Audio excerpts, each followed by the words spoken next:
The silent ruins of a once grand palace signal a grim and devastating end. Following the master's cruel decree, the Namgang family lies slaughtered in the blood-stained courtyard. The purple-haired woman gazes blankly at the destruction, her expression a mask of hollow shock.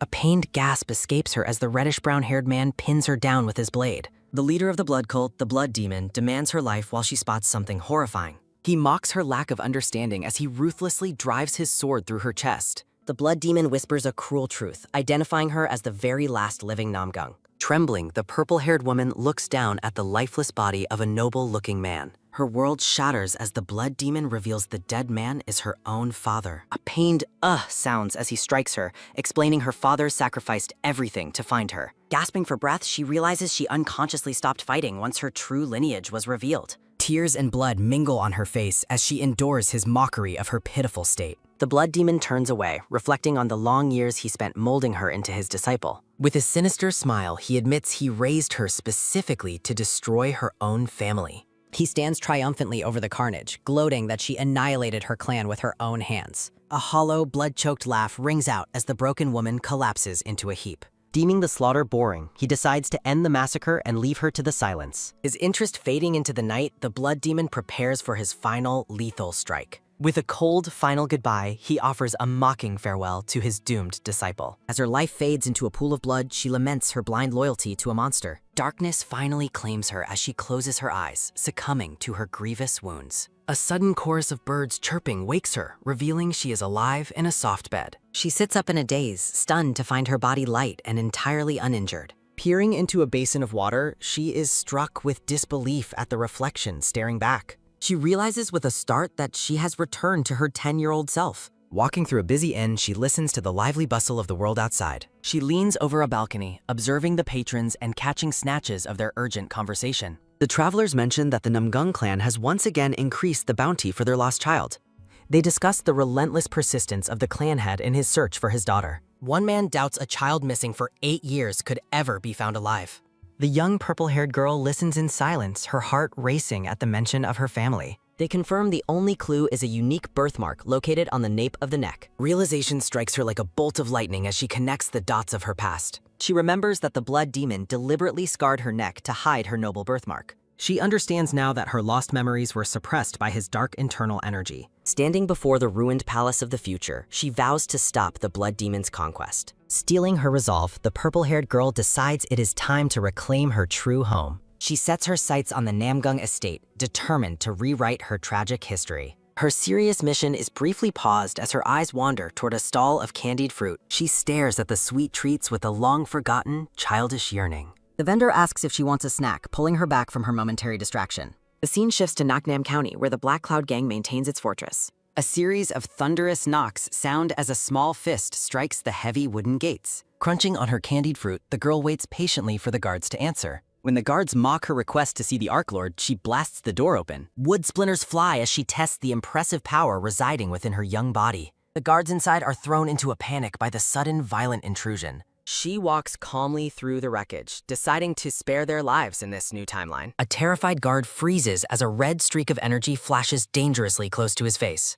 She embeds a stick into the wood, declaring herself the master of the Firebird Tower. The young Master Ilwa demands the item she mentioned earlier from the startled guards. She bluntly asks the guards where they are keeping the Great Rejuvenation Pill. Dark energy swirls as the narration explains the corruptive nature of blood sect techniques. Walking away, Ilwa realizes her murky inner power prevents her return to her family. She decides she must obtain the Shaolin Elixir to cleanse her corrupted internal energy. Her intense killing aura causes a guard to gulp in fear as she passes. A masked guard bows respectfully to the young girl in the palace courtyard. The masked man politely requests that the young master follow him into the fortress. Ilwa proceeds to meet the gang leader, determined to succeed in this new timeline. Now inside the hall, Ilwa formally greets the gang lord of the Black Cloud Game. The mustached gang lord expresses surprise that the famous master is such a young heroine. A sudden humph sounds as the lord mocks her headstrong attitude despite her polite etiquette.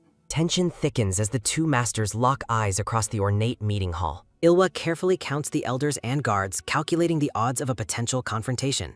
A heavy sigh sounds as an elder apologizes for the gang lord's blatant rudeness. The lord scoffs at her offer of future hospitality, feeling insulted by her words. Swords slide out with a shing as Ilwa warns the lord against making foolish choices. She coldly notes that many subordinates will perish if he decides to fight her. A sudden paw sound erupts as the gang lord lunges forward to kill her. Chaos breaks out with several shing sounds as guards swarm the purple-haired girl. A pained Kyohake escapes a guard as Ilwa delivers a swift, lethal counterstrike. A vibrant red arc of energy follows her blade as she cuts through her foes.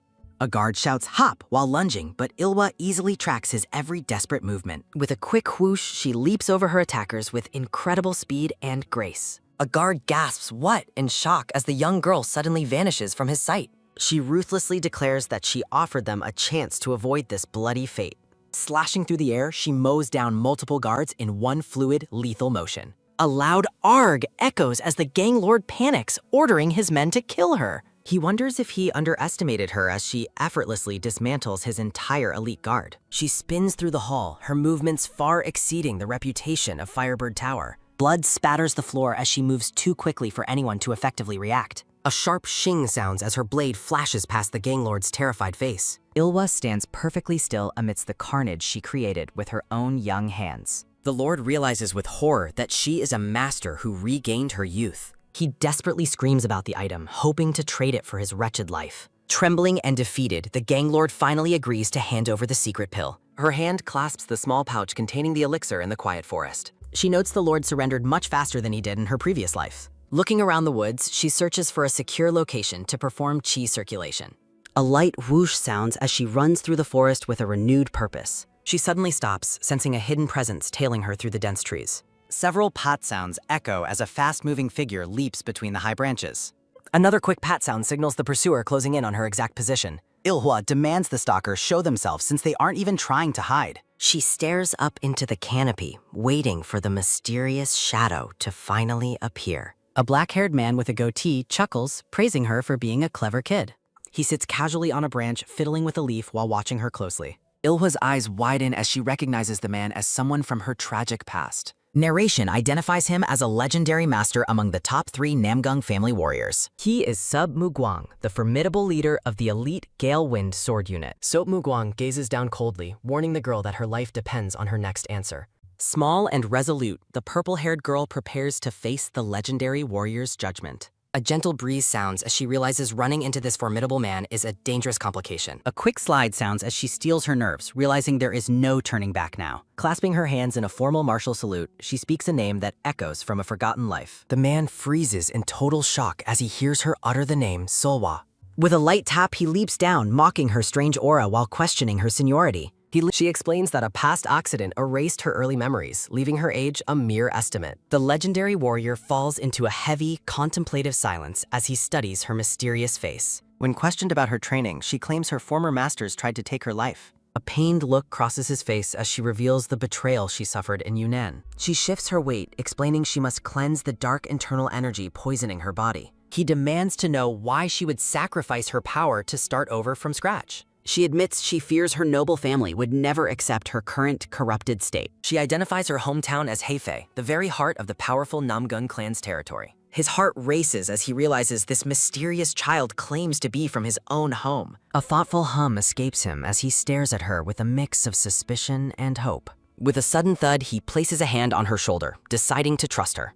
A boisterous laugh rings out as he finds her stoic confusion genuinely amusing. He offers to serve as her guardian, promising to protect her while she rehabilitates her energy. Boom! A heavy impact sounds as the Black Cloud gang lord is cornered by masked intruders. A sharp demand for the stolen item follows as the lord desperately pleads his innocence. Trembling in fear, the defeated lord describes the 10-year-old girl who took the secret elixir. A quick gasp sounds as the masked assassin prepares to move, leaving the terrified lord behind. A crisp snap sounds as the elite group of assassins gathers to begin their hunt. With a series of quick whooshes, they vanish into the night, leaping across the palace rooftops. Gasping for air, the gang lord stumbles through his ruined hall, barely clinging to life. A soft thud sounds as he collapses, dropping the secret letter the young girl gave him. He gasps for breath, recalling the mysterious young mistress who warned him of this massacre. Flashback reveals her cold warning that his subordinates must flee before the assassins arrive. He questions why he is still a target after surrendering the pill tower. She explains that the major sects only intend to absorb his fortress by killing him. She warns him not to be deceived by the hollow promises of the righteous factions. With a sharp snap, she offers him a final chance at survival through her instructions. She hands over a purple-wrapped letter, ordering him to follow its commands in 7 days. In the present, a peaceful breeze sounds as she leads her new guardian to her training spot. They arrive at a secluded cliffside, hidden deep within a forest that no path reaches. She asks why he would help a stranger, suspicious of his sudden kindness and loyalty. A thoughtful hum sounds as he tries to find the words to explain his motivation. With a sharp point, he admits he hates her current energy, but admires her spirit. He claps his hands with a loud pop, feeling pity for her tragic family history. A quick blink sounds as the young girl offers her sincere gratitude for his aid. She acknowledges that his presence made finding this perfect training location possible. A cheerful grin spreads across his face as he enjoys the girl's rare sign of respect. A soft rustle sounds as he offers head pats, which she quickly and stoically rejects. He walks away with a steady patter, advising her to lose her overly stiff mannerisms. He warns that her parents would be heartbroken to see their daughter so cold. A soft smile escapes her as she finally accepts his well-intentioned advice. The man asks about her favorite food, and she reveals it is tanghalu. Sabmugwang chuckles, amused to find a childlike side to the serious young girl. A warm smile spreads across the man's face as he watches his new ward. He watches a leaf fall, granting her privacy as she prepares for her training. Inside the quiet cave, Ilwa prepares to consume the golden great rejuvenation pill. A soft sound echoes as she begins her meditation, preparing to cleanse her energy. An ocean of profound internal energy suddenly washes over her, overwhelming the dark energy. Sweat beads on her forehead as she focuses intensely on refining the potent elixir. She struggles to expel the stubborn blood energy without falling into a dangerous chi deviation. Fierce blue flames of internal energy swirl around her as she pushes her limits. She vows to erase every trace of the corruptive blood energy within her body. Her internal struggle intensifies, causing her great physical strain during the deep cultivation. A pained sound escapes her as blood trickles from her mouth during the process. She wipes her lip, noting the tenacity of a power nurtured by blood. The dark energy clings to her like a shadow that refuses to be dispelled. She compares the corruption to a demon and vows to never be its puppet. With a determined breath, she resolves that this life will belong only to her. A massive burst of pure energy erupts, finally overwhelming the lingering darkness within. Outside, Seb Mugwang waits patiently, wondering when the young girl will finally emerge. He begins to worry, fearing that she may have suffered a catastrophic chi deviation. Sensing a sudden shift, he smiles, truly impressed by the child's incredible potential. Covered in dust, Ilwa finally walks out of the cave with a calm expression. He praises her success while she stoically thanks him for standing guard. The man reaches out, handing her a brown paper bag as a small reward. He explains it is a celebratory gift for surviving such a dangerous training session. He realizes with shock that she actually increased her internal energy during the cleansing. Her eyes widen as she peeks into the bag and sees her favorite treat. Sparkles fill the air as she holds up the tenghulu, offering her sincere thanks. He warmly tells her that he is the one who should be grateful. He scoops her up, suggesting a bath and a proper meal in the village. Surprised, she realizes that 3 full days have passed since she entered the cave. He laughs heartily, asking if she is ready for a specialty from his hometown. Telling her to hold on, he prepares to leap through the trees toward Hefei. They blur through the forest, moving with the speed of a legendary gale wind. With a quick sound, they soar across the canopy under the moonlit sky. They fly through the night air, Ilwa safely tucked under the warrior's strong arm. They finally reach Hefei, looking down at the sprawling lights of the bustling city. Naples of steaming noodles and meat-filled buns are placed on their table. At the inn, he urges her to eat her fill of the large portion. She claims she has lost her appetite, leaving the man completely stunned and confused. She stares at her bowl with a disappointed pout, finding the meal quite underwhelming. He asks what she expected, explaining that even common food can be legendary here. He demonstrates how the soup buns leak delicious juice when broken with her chopsticks. He claims the food is heavenly, but she quips about her recent near-death experience. She takes a tentative bite and the rich flavor immediately catches her by surprise.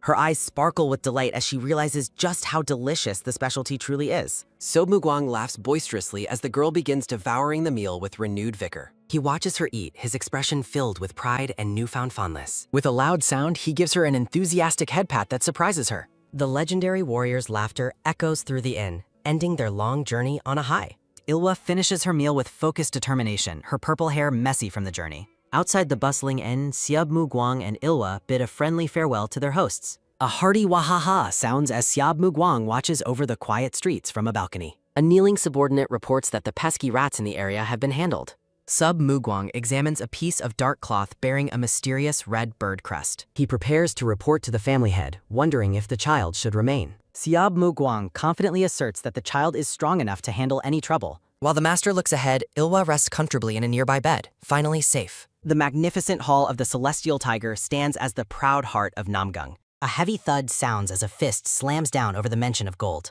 Namgung Changsun rages about the 8 long years spent searching for a single lost child. His brother, Namgung Changhae, sternly orders him to watch his disrespectful and loud words. Changhae reminds the council of the eldest brother's deep heartbreak over his missing daughter. Changsun complains about the burdens placed on the second son during the eldest's absence. Enough!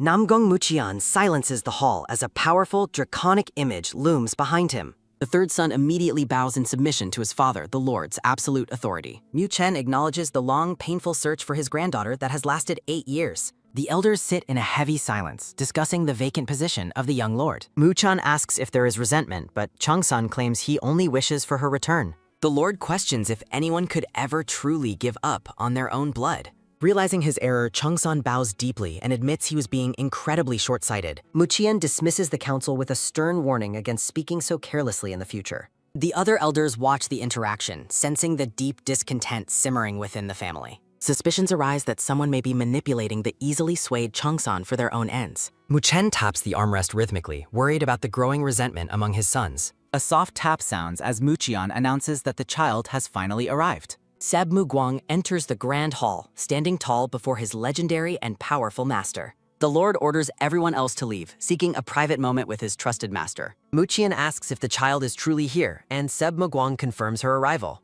Nam Gongmun, the general manager, watches with a mix of curiosity and intense hope. They turn toward the entrance as the mysterious girl finally steps into the light. With a steady tap, Ilwa walks into the grand hall, her presence calm and resolute. Namgung Mun stares in total shock, struck by the girl's hauntingly familiar appearance. Flashback reveals a younger, happier Ilwa laughing while being held by a smiling Namgung Mun. Tears well in Mun's eyes as the resemblance to the lost child becomes undeniable.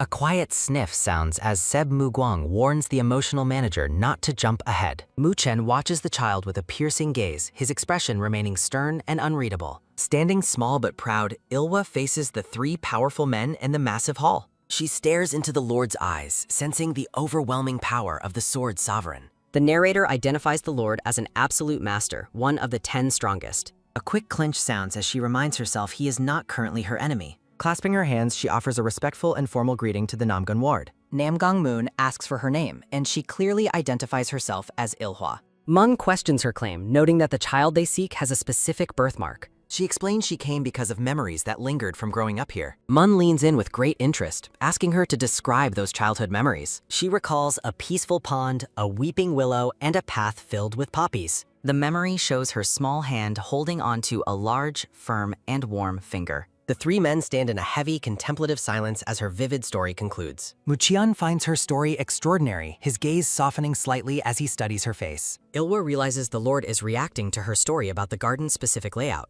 She recalls burning a poppy field to clear hallucinations during her previous infiltration here. Standing before the throne, she admits these are her only remaining childhood memories. Namgung Muqian skeptically notes that ponds and willow trees are common among wealthy families. He asks if she truly believes such vague details can prove her noble lineage. The purple-haired girl stoically admits she does not understand his dismissal of her memories. She questions why they would search for her if they intend to reject her arrival. She looks up with wide, innocent eyes, hoping her journey wasn't a mistake. Sieb Muguang panics at her bluntness while the manager watches the tense exchange. The Sword Sovereign studies her closely, wondering if the child has been misled. Muguang frantically tries to apologize for the child's behavior as a sudden wahaha sounds. The Lord's boisterous laughter echoes through the hall, shocking everyone present with its intensity. He stops laughing and smiles warmly, surprising Ilwa by agreeing with her bold statement. A soft thud sounds as Muqian leans forward, finally acknowledging her claim as correct. He explains the proof exists within the household but cannot be shown immediately. Ilwa nods with a determined expression, accepting the need for a short wait. Muqian orders the staff to prepare a room for her stay within the estate. A narrative box identifies the Heavenly Guest Pavilion, reserved for the most distinguished visitors. The narrator notes that the pavilion has remained empty for over a full year. Ilwa follows the guides toward the special residence as the Lord's orders are carried out. She walks through the ornate corridors, observing the grandeur of her temporary new home. Namgung Yum, the outer hall lord, greets her with surprise at her young age. He recalls the strict orders to never investigate or question the identity of this guest. Yum walks with her, explaining the elite service and daily upkeep she will receive. He reassures her that inner hull warriors are standing guard to ensure her safety. Noticing her silence, he kindly offers to have a gourmet meal prepared for her. Her eyes sparkle with sudden hunger as she anticipates the legendary Namgam family cuisine. A lavish feast of steaming, high-quality dishes is presented on the table before her. She holds her chopsticks with intense focus, staring at a bamboo leaf-wrapped delicacy. A soft sound follows as she pokes the wrapped food, trying to understand it. Surrounded by confusion, she wonders how one is supposed to consume such an odd dish. A kind servant woman enters the room, offering to assist the baffled child. The brown-haired woman explains that the meal is wrapped in fragrant bamboo leaves. She unwraps the leaves to reveal steaming rice filled with shrimp and savory meats. The servant boasts about their hospitality while the girl stares at the food in awe. Ilwa offers a polite thanks and begins her meal as the servant watches warmly. The woman finds her guest adorable and asks if the specialty is to her liking. With her cheeks full of food, Ilwa softly confirms that the meal is delicious. After finishing, she lies on the bed, patting her stomach and wondering if she overate. She turns onto her side, her expression softening during a moment of quiet reflection. She reflects on finally arriving at the estate that has haunted her long-lost memories. She notes that while the places look the same, the people feel completely different. Her thoughts drift toward Namgung Yam, sensing a hidden history between them. A dark memory reveals a younger Yam being interrogated at sword point by a vengeful warrior. Bloodied and defiant, Yam refuses to betray the family even under the threat of death. The purple-haired assailant lunges with murderous intent, vowing revenge at any cost. She mocks his loyalty, promising to fulfill his wish by tearing him apart. A violent flash of red covers the scene as the brutal interrogation reaches its peak. The warrior stares down with glowing red eyes, calling his loyalty a futile struggle. She questions why these people would die for a family, ending her grim recollection. Sitting alone on the bed, Ilwa gazes down at her sword with a heavy, contemplative expression. Her hand clenches tightly over her chest as a firm, sudden guk sounds from the tension. Lying down with a soft, rustling busuruk, she resolves that the tragedies of the past haven't happened yet. Within the quiet, ornate chamber, she whispers to herself that she has the power to stop it. The scene shifts to the grand hall where a discussion arises regarding a child's interference in sect affairs. Siab Mugwang and Namgang Mun sit before the Lord, reporting the complicated secret trade of rejuvenation pills. Mugwang dismisses the Black Cloud Gang's threat, noting how easily a single child turned them upside down. He and Mun discuss the mysterious involvement of another party in the defeat of Hwasan's elite warriors. Namgung Muchun, the family head, remains silent and deeply focused with his hands clasped before him. Mugwang waves a hand dismissively while Moon watches their master, wondering if the Lord is truly listening. Sensing the Lord's caution, the two men believe his silence means he is calculating a perfect solution. Suddenly, the Lord claims the child has resembled him since birth, leaving the others completely baffled. With a series of certain kakuk nods, the Lord admits her resemblance is undeniable now that she's older. Moon and Mugwang argue it is too early for such certainty, questioning the girl's prestigious accommodations. The Lord raises a small cup, noting that lifelong bonds can be forged over a single drink. He takes a slow sip, confidently asserting that he could never fail to recognize his own blood. Mun stares in disbelief, stunned by the absolute conviction in his powerful master's voice. The Sword Sovereign's expression hardens as he clenches his fist, declaring that their current progress is insufficient. He questions Mugwang about the Firebird Tower while the warrior reports sending subordinates to investigate Yunnan. Looking down at the council table, the men wonder if the child hides a secret, ulterior motive. Saab Mugwang remains silent, his brow furrowed as he carefully weighs his personal trust in the girl. A dark vision depicts Ilwa as the cold, armed mistress of the mysterious and dangerous Firebird Tower. Shadowy, jagged lines fill the air as the narrator questions where the girl's true loyalty lies. Mugwang wonders if her desire to return home was a lie, his eyes narrowed with growing suspicion. He admits to himself that even he couldn't have achieved what the child did at her age. A sudden, boisterous tiak sounds as Mugwang slams the table, laughing at his own complicated thoughts. Moon teases him about becoming attached to the child, which the warrior frantically and clumsily denies. To settle the doubt, Mun suggests the Lord ask her directly about the incident involving the Hwasan sect. The Lord considers using a traditional guest meal as an opportunity, while Mugwang insists she is trustworthy.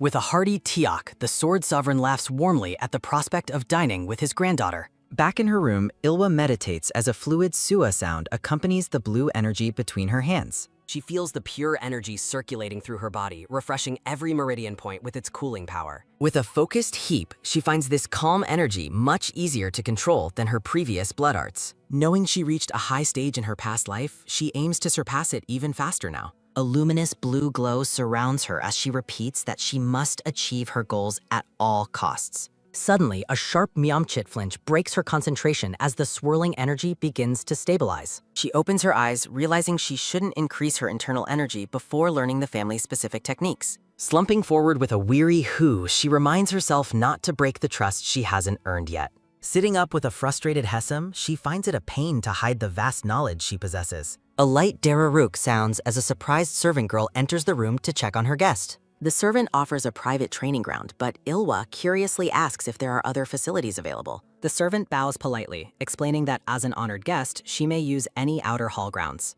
Ilha decides to go alone, choosing to practice her external arts to avoid suspicious energy gains. Wearing a fresh white and blue robe, she walks down the stone path with a steady chobuk sound. She plans to use Namgong's swordsmanship, preparing the excuse that she simply copied what she observed. Arriving at the courtyard with a soft tiak, she is surprised the family allows outsiders to see training. Peeking cautiously from behind a wall, she confirms she has found the main training area. From above, a group of disciples strikes a pose with a loud ha as they begin their forms. With sharp pat and tiak sounds, the students swing their wooden swords in perfect disciplined unison. A disciple lets out a fierce ha while Ilwa watches intently, memorizing every movement of their technique. Ilwa reflects on the young disciples, acknowledging them as the foundation of her family's future. Watching the trainees, she notes that their spirited movements reflect countless hours of dedicated practice. Her expression hardens as she critiques their hollow techniques, which lack the weight of real battle. A heavy, disappointed sigh escapes her as she observes the superficiality of their current training. Deciding they have far to go, she turns away to focus on her own cultivation. Her hand reaches for a wooden sword, but a sudden shout stops her in her tracks. A brown-haired man in red robes approaches, demanding to know why she is touching the equipment. The man, sweating from his own workout, studies the young girl with a skeptical, impatient gaze. He tells her that, unlike the official students, she doesn't belong on the training grounds. Scolding her as a punk, he scratches his head while dismissing her presence as an intrusion. He mistakenly identifies her as a failed exam candidate or a young attendant playing at swordsmanship. With a sharp pat, he swings his sword, claiming mastery cannot be gained through simple imitation. He orders her back to her cleaning duties while Ilwa stares at her hands in confusion. With a defiant humph, she ignores his orders and pulls a wooden sword from the rack. The man lunges with a shout, but she ducks effortlessly before a heavy thud echoes out. His face turns red with rage as he screams about her lack of respect for adults. The girl remains silent while he threatens to give her supervisor a piece of his mind. Thinking to herself that this is a pain, her eyes glow with a chilling blue light. The warrior flinches in shock, completely unnerved by the sudden intensity of the child's cold glare. Calling her an insolent brat, he watches in disbelief as she flips gracefully over his head. A soft huh escapes him as she disappears from his line of sight midair. The air fills with a chaotic kutangtang as the man crashes heavily onto the dirt path. He lies sprawled on the ground, dazed and staring blankly while the girl walks away. Selecting a different weapon, she notes that this wooden sword is a much better height fit. Boisterous laughter erupts from the other disciples as they mock their squad leader's embarrassing sudden fall. Flushed with humiliation, the warrior glares at the ground while his peers continue their relentless teasing. Ilwa pauses and looks back, sensing the man's growing frustration and refusal to let it go. He staggers to his feet, declaring that words are clearly not enough to teach her manners. Reaching for a fresh blade with a sharp taok, he accuses her of using cheap tricks. He charges forward with a roar, determined to teach the young girl a lesson about true respect. The wind whips her hair as she calmly accepts his challenge, whispering a quiet, determined fine.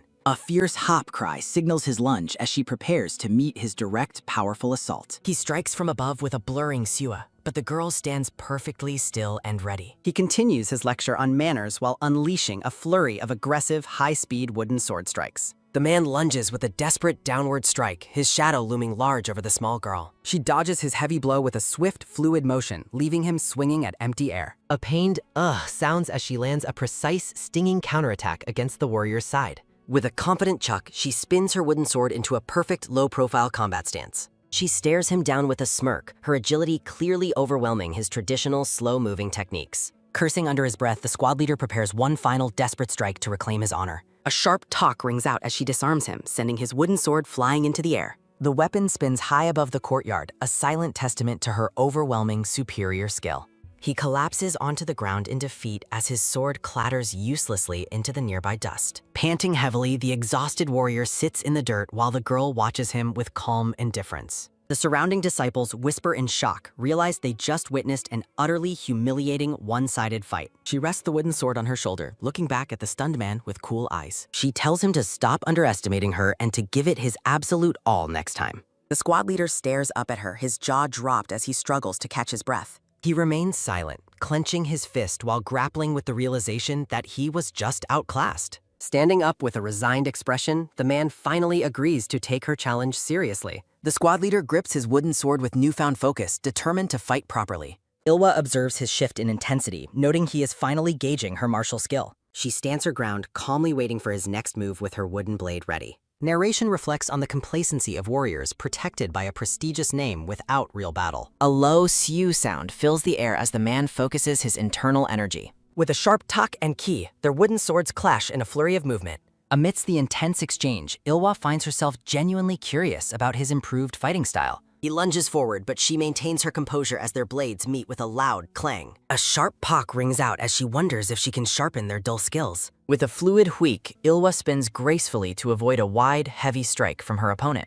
Their eyes lock in a tense moment, neither warrior willing to yield an inch. The surrounding disciples watch in stunned silence, completely mesmerized by the high-level duel. Sparks fly metaphorically as she parries his relentless assault with a series of talk sounds. Ilwa remains expressionless, her defense proving to be an impenetrable wall against his efforts. With a pained ugh, the man struggles to find an opening against the child's skill. She scolds him, noting that raw strength alone does not make for a successful attack. A heavy hook sounds as she swings, reminding him to focus on speed and direction. She delivers a massive blow that shatters his momentum with a thunderous kung and pak.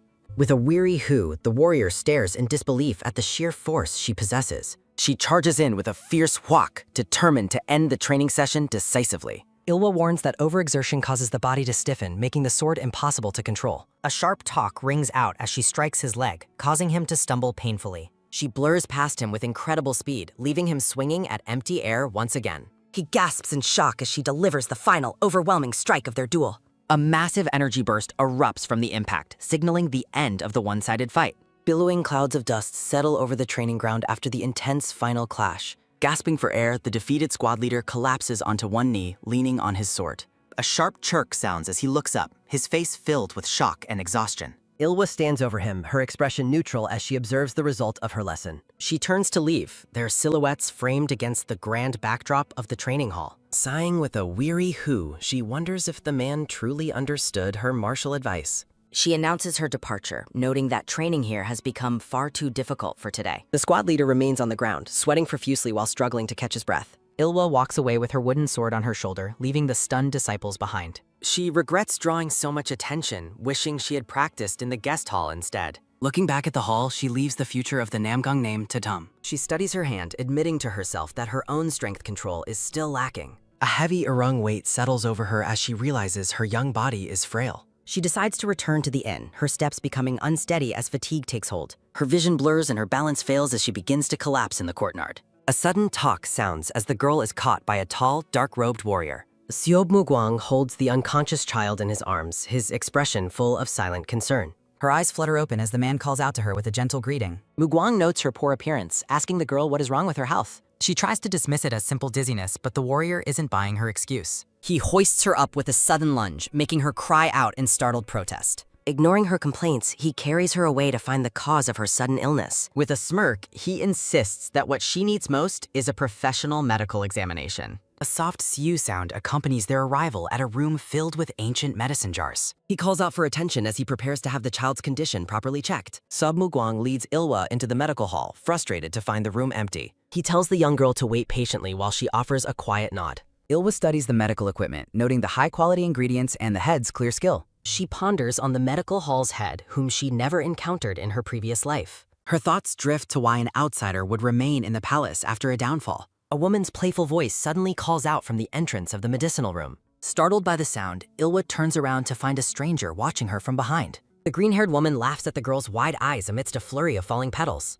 Leaning down with a curious smile, the woman asks the girl for her name. Calling her a little kitten, the woman's teasing tone makes Ilwa look visibly annoyed. A dark vision of a notorious poisoner and assassin flashes through the girl's mind. The memory details an assassin who once took great delight in cruel, poisonous kills. Ilwa stares intensely, recognizing a chilling familiarity in the green-haired woman's eyes and mole. She identifies her as Dokwol, the infamous head of the Blood Sect's medical hall. Mugwang urges Ilwa to stop talking nonsense and allow the doctor to check her. Ilwa flinches back as Dokwell reaches out her hand to begin a physical examination. A sudden, sharp movement occurs as the girl reacts instinctively to the woman's touch. With a cold and defiant glare, Ilwa demands that the woman not touch her. Mugwang insists the examination is necessary while the girl refuses to let anyone close. Ilhwa weighs the danger of being discovered by someone she suspects is a lethal spy. The warrior apologizes for the abruptness but pleads with her to get properly examined. Mugwang vouches for Dokwal's skill while the doctor playfully asks to be called sister. He expresses deep concern over her lack of rest, but Ilwa remains stubborn. Stunned into silence, she listens as Mugwang tries to bribe her with sweet treats. Realizing a simple pulse check is hard to refuse, she cautiously considers her next move. Ilwa sighs in resignation while Mugwang watches her with a confused and questioning look. She decides to allow the check, trusting Mugwang's presence to prevent any immediate betrayal. Duckwell kneels before a faint, glowing energy surrounds their hands as the medical examination officially begins. A soft sew sound fills the air while Dokwall concentrates on the girl's internal energy. The diagnostic energy pulses between them as the doctor probes her hidden martial channels. Dokwall tells her to hold on as the energy flow intensifies throughout the girl's body. Ilwa suddenly lunges forward, catching Dokwall by the throat with a lightning-fast strike. A pained ook escapes the doctor as the child's hand clamps firmly onto her neck. Glowering with glowing blue eyes, Ilwa demands the woman let go of her hand. They argue over whether the energy used was a standard check or a lethal attack. A tense silence follows as Ilwa radiates a frighteningly cold and powerful martial aura. Dokwall gasps for air as a dark bruise forms where the child gripped her. Despite the assault, Dokwall laughs and notes that the girl has very sharp claws. Mugwang is shaken by the sheer intensity of the killing intent he just witnessed. He observes her with newfound wariness, sensing a history of violence in her cold actions. Fed up with the suspicion, Ilwa abruptly turns and announces she is going back. She walks out of the medical hall, leaving the two adults in stunned silence. Rubbing her sore neck, Dokwall asks Mugwang where he found such a wild creature. Mugwang asks for the doctor's assessment, concerned about the girl's actual health status. Dokwall admits the encounter was too brief for an accurate or full medical assessment. Mugwang stares blankly while the doctor reflects on the girl's incredible and lively spirit. Dokwall boasts of her prestigious medical past while finding the girl's behavior deeply suspicious. She tells the warrior to bring the little kitten back later for a proper checkout. Looking toward the doorway, Dokwall's expression turns serious as she contemplates the girl's nature. Ilwa stands alone in the courtyard, her presence described as a powder keg about to explode. In a smoke-filled room, Dokwell smokes her pipe while asking her dark-haired guest if she came to nag. Exhaling a soft sew of smoke, the green-haired doctor dismisses her controversial activities as a mere light hobby. The dark-haired woman mentions the blood demon's silence, and Dokwell reaffirms her sworn loyalty as one of the 12 moons. Reflecting on her status, Dokwell notes she received a moon badge and unique blood techniques despite her martial level. A heavy ha escapes the dark-haired woman as she listens to Dokwell's cold justification for her violent past. The visitor finds it hard to believe Dokwell belonged to a righteous sect, which Dokwell takes as a compliment. Resting her chin on her hand, Dokwell asks what truly brought the woman into the fold of the cult. With a chilling smile and glowing green eyes, Dokwell asks if there was someone her guest wanted to kill. Back in the present, Ilwa stares downward with a distant and troubled expression on her face. Sitting alone on a stone bridge, the young girl is lost in a deep and heavy silence. Watching the petals float by, she regrets not asking more questions about their fate during her previous life. A sudden talk sounds as the gray-haired Namgung clan head approaches, noting the girl is deep in thought. The patriarch of the Namgung clan stands with immense presence, his eyes reflecting years of battle and leadership. Ilwa bows respectfully, praising the beauty of the clan's garden for bringing her some peace of mind. The clan head mentions hearing about the earlier duel, causing the young girl to look up in surprise. He notes the Red Dragon unit member's ambition went too far by pointing a sword at his granddaughter. Ilwa dismisses the threat since it was just a wooden sword, but the elder stresses the weight of every swing. He asks if she wasn't scared because of her superior strength, acknowledging her solid internal energy. A hearty ha-ha laugh escapes the old man as he finds himself agreeing with the child's perspective. Turning his head away, he admits that he sometimes wished she wasn't burdened by the Namgung name. The two stand together in quiet contemplation, the massive gap in their ages bridged by a shared lineage. Dark, heavy thoughts fill the air as narration reflects on the blood and resentment staining the girl's hands. A spectral image of her former self as the blood demon flickers before her like a haunting memory. The grandfather explains his simple wish for his granddaughter to grow up gently and far from war. He asks who raised her to be so skilled in violence, but Ilwa questions if it really matters. His face contorts with sudden fury as he demands to know who to hold accountable for her training. A pained ook sounds as he vows to butcher those who forced his granddaughter into such a life. Powerful blue energy swirls around the patriarch as he promises never to forgive those who caused her pain. The intensity of the moment is broken as a sheathed sword is presented before the young girl's eyes. Ilwa blinks in confusion, the sudden sight of the weapon snapping her back to the immediate reality. The clan head stands before her, his previous rage replaced by a solemn and focused expression. With a sharp talk, his hand grips the hilt of the ornate sword, ready to deliver a lesson. A heavy clang sounds as he slams the sheathed blade firmly into the ground between them. He hums thoughtfully with a soft pock, watching the girl's reaction to the legendary ancestral weapon. Ilwa stares at the sword in wide-eyed shock, her breath hitching as she recognizes the famous blade. She asks if the sword is the legendary Chunmyang, and the old man confirms it with a simple yes. With a fluid wheek, he reaches out to place his hand atop the young girl's head. Stunned by the unexpected contact, Ilwa looks up at her grandfather with a look of genuine bewilderment. He notes that he heard she enjoys good food, softening his tone with a gentle head pat. A warm, genuine laugh fills the air as the grandfather expresses his affection for the precocious child. Left alone, the girl touches her head, still processing the rare and gentle kindness she just received. As night falls, a sinister, dark mist-like shadow sweeps through the silent hallways of the guest house. A maid gasps in terror as the black energy blurs past her, the cold presence chilling the air. Looking back in fear, the woman finds the hallway empty, though a lingering sense of dread remains. The dark mist seeps into a quiet room where a child lies peacefully under the blankets. A rhythmic talrang ringing sound resonates through the dark room, signaling an ominous spiritual intrusion. The girl's eyes snap open in the dark, her pupils constricted as she senses a malevolent presence nearby. A dark voice commands her to kill as she sits up, her movements stiff and devoid of life. Standing in the center of the dark room, Ilwa grips a long sword with a cold, murderous intent. Her sword rings out with a sharp metallic slide while a murderous aura begins to swirl. A maid's voice calls out from behind the door, asking if the young miss needs anything. Ilwa's eyes glow blue as she swings her blade wildly, lost in a sudden, violent trance. A blood-red vision commands her to slaughter everything, filling her mind with a terrifying, murderous intent. In the meeting hall, the elders review scrolls while the brown-haired warrior speaks with urgent concern. Mugwang is scolded for his crude language after suggesting the enemy be butchered and torn to shreds. The brown-haired warrior teases the clan head, questioning if the old man has lost his legendary strength. The gray-haired patriarch looks troubled, admitting he only wanted to keep his granddaughter safe from harm. Mugwang scoffs, accusing the elder of being overly clingy and meddling in the child's every move. Frustrated, the warrior slams his hand down, insisting he cannot simply ignore what he witnessed earlier. A sudden, heavy clatter sounds, breaking the clan head's focus and startling the men in the room. Mugwang looks toward the door with surprise, wondering what caused the unexpected and sudden disturbance. The clan's head's expression shifts into grim focus as he detects a sharp, metallic scent nearby. With eyes glowing blue, the elder grimly realizes the unmistakable and disturbing smell of fresh blood. Quick, heavy footsteps sound as he rushes through the silent hallway with a growing sense of dread. A startled maid bows as she tries to hide a cloth heavily stained with fresh, dark blood. Looming over her with a stern gaze, the clan head demands to know whose blood is present. The woman stammers an apology while holding the evidence of a recent and violent incident. She explains the blood belongs to a visiting guest, casting a grim shadow over the entire room. Inside, Ilwa explains she was practicing late and claims her wound is merely a minor accident. She bows deeply, apologizing for causing her grandfather such unnecessary worry and distress in the night. After sealing the room with a barrier, the clan head asks for the honest truth behind her injury. The girl maintains her story, insisting she simply mishandled her sword during her solitary night practice. Sensing the gravity of the hidden wound, the elder notes that her bleeding has not yet stopped.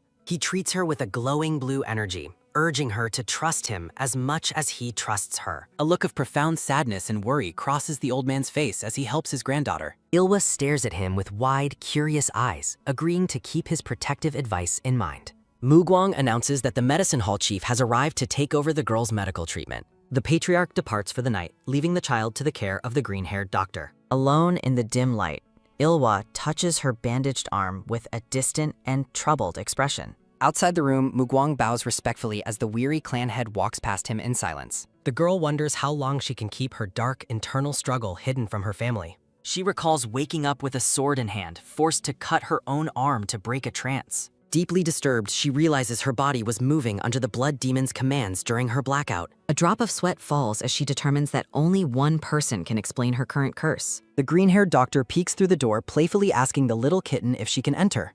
Dokwell smiles knowingly, becoming the focus of the girl's suspicion and her only hope for answers. The doctor prepares soothing incense to dull the pain of the upcoming and delicate medical treatment. Standing guard nearby, the brown-haired warrior confirms his presence with a brief and stoic response. Dokwul giggles as she applies medicine, calling the girl brave for not crying over such a wound. The girl looks toward the warrior, mentioning she has another hidden injury that needs an inspection. Mugwang and the doctor are shocked, panicking as they ask where else she could be hurt. When she points to her abdomen, the warrior frantically rushes forward to inspect the potential wound. She clarifies the pain spans from her chest to her belly, making Mugwang freeze in sudden realization. Mugwang is sent packing with a comical blast as he is shooed away for the private examination. Now alone, Ilwa asks if the doctor can treat what she suspects is a deep internal injury. Dokwul explains she must use internal energy, surprised by the girl's sudden and easy cooperation. The doctor takes her wrist, pleased that the suspicious little kitten is finally showing some trust. A golden glow erupts between them with a soft sew sound as the diagnostic process begins. Ilwa remains silent and focused while the doctor's energy probes her internal martial channels. Dokwul closes her eyes, focusing her intent as she continues the delicate internal examination. A soft hum sounds as Dokwul questions the child's sudden mention of murderous intent.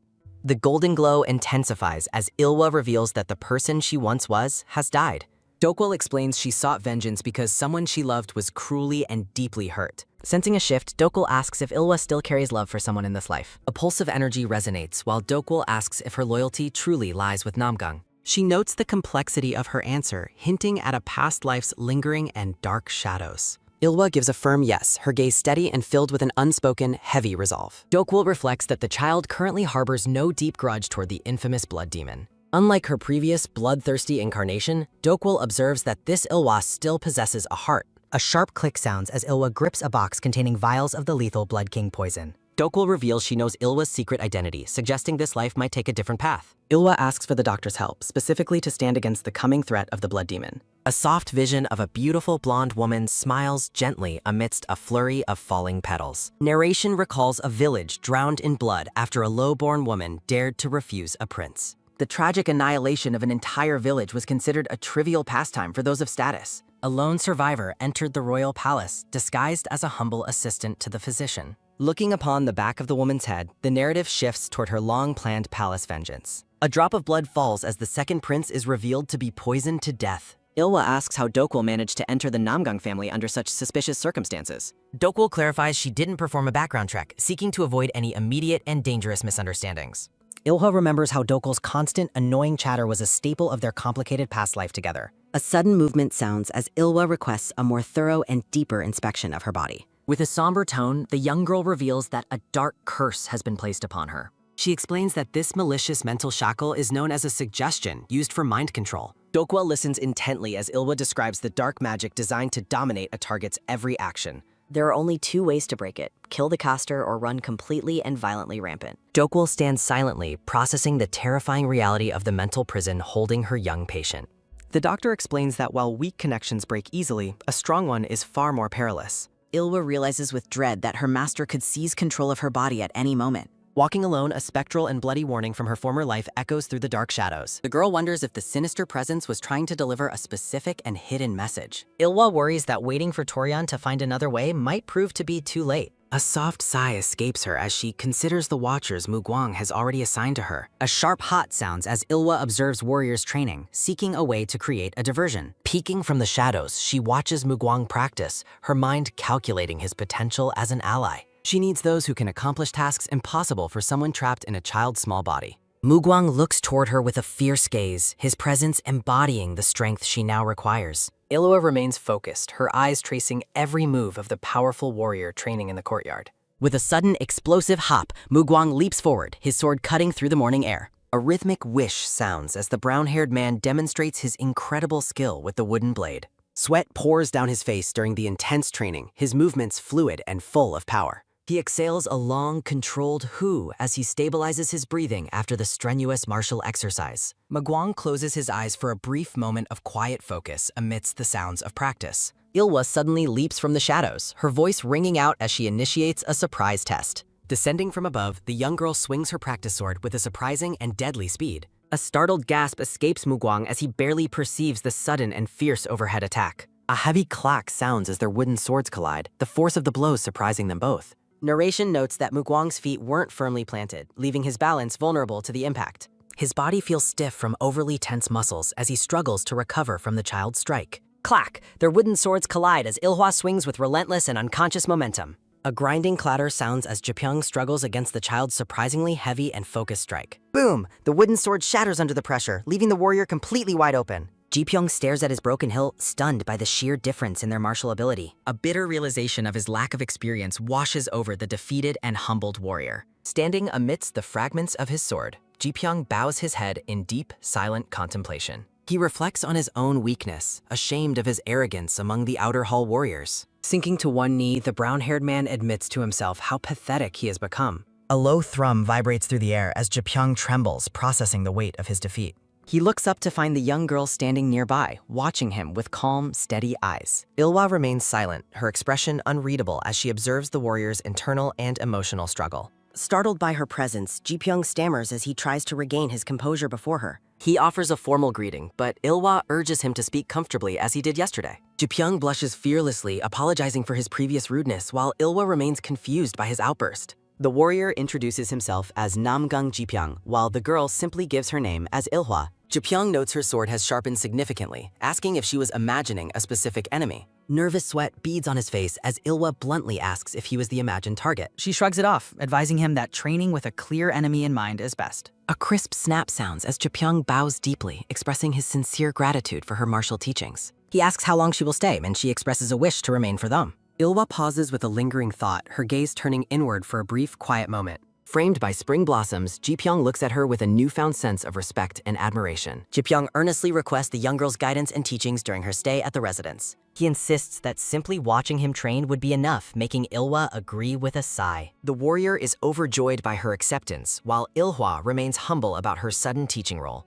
Jipyeong asks to choose the training location, clearly eager to begin their new and unusual arrangement. They agree to meet the next morning at the Hour of the Rabbit for their practice. Jipyeong suggests the training grounds of the guest pavilion, catching the girl's attention with the name. The warrior's jaw drops in comical shock as he realizes the significance of the guest pavilion. He finally understands that this unassuming child is actually the family's most honored and important guest. The scene shifts to a tranquil pavilion at sunset, surrounded by lush trees and calm waters. Ilhwa appears in a beautiful dress with her hair elegantly braided, looking like a noble child. The clan head welcomes her warmly, inviting his granddaughter to sit and eat comfortably for dinner. He explains that he sent the servants away to ensure their private conversation remains strictly confidential. Using his internal energy, the elder floats a bowl to her, demonstrating a high-level martial art. He asks about her injuries, but Ilhwa explains that her physical senses have become strangely dull. The patriarch is visibly perplexed, asking for a clearer explanation regarding her loss of physical sensation. While eating, Ilhwa reveals a traumatic past event where she almost died at age 5.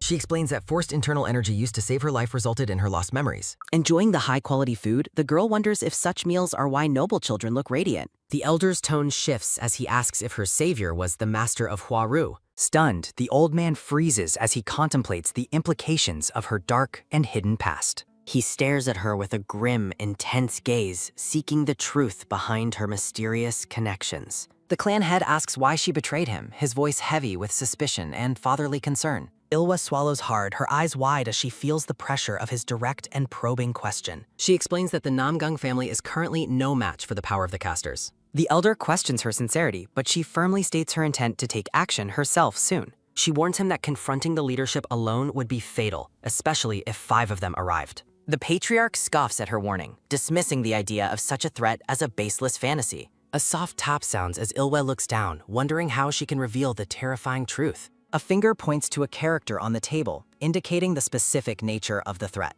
A soft tuck sounds as Ilhwa covers her mouth, pausing during her explanation. A heavy dolkyang echoes as the clan head stands, realizing the presence of a restriction curse. Thought bubbles describe the curse as a lethal technique that causes one to die coughing blood. A grim vision shows a victim coughing blood while held by invisible red energy threats. The patriarch realizes the enemy faction is far more dangerous and ruthless than he previously imagined. A panoramic view of the estate accompanies the elder's dread of a coming tidal wave of blood. Ilhwa explains that spies have hidden this threatening power by covering the eyes of those around. The clan head's expression darkens with worry as he realizes the family is infiltrated by spies. Looking down, Ilhwa asks if her grandfather still believes her after such a terrifying revelation. The elder asks her true reason for returning to the Namgung family during this dinner conversation. Ilhwa firmly states her intent to prevent their fall, prompting the elder to ask why. A thoughtful hum escapes the elder as he processes the weight of his granddaughter's words. He stands and declares he will watch her actions to see her plan for salvation. As Lord, he warns he will stop her if she ever acts to harm the family. The patriarch sets firm conditions, his gaze intense as he weighs her loyalty against his suspicion.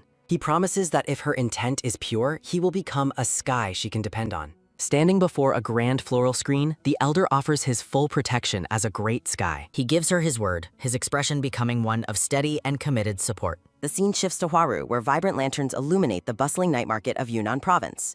On a rooftop, a masked man with reddish-brown hair notes the wind and thunder god's movements. He listens to Powell report that Ilwa followed the god without a fight, puzzling him. A close-up reveals his red eyes as he realizes the girl's memories were not erased. Powell suggests disposing of the child for her betrayal and the theft of his master's belongings. With a sinister chuckle, the masked master dismisses Powell's concern, certain Ilwa will return soon. His smile is chilling behind the mask, reflecting absolute confidence in his inescapable control over her. Looking at a tavern, he deems the loss of insects a cheap price to obtain her. The master asks if Powell is dissatisfied, but the subordinate bows in immediate, fearful submission. He walks away with a fluttering cape, his mind already set on preparing a dark gift. Powell stands in silence, his head bowed as he watches his master's departure into the night. Dark energy swirls as the masked man moves to prepare a gift for his wayward child. The scene returns to the tranquil pavilion surrounded by lily pads under the cool moonlight. Light pulses as a female physician uses her internal energy to examine the young girl's condition. The doctor finishes her assessment, her expression somber as she steps back from the patient.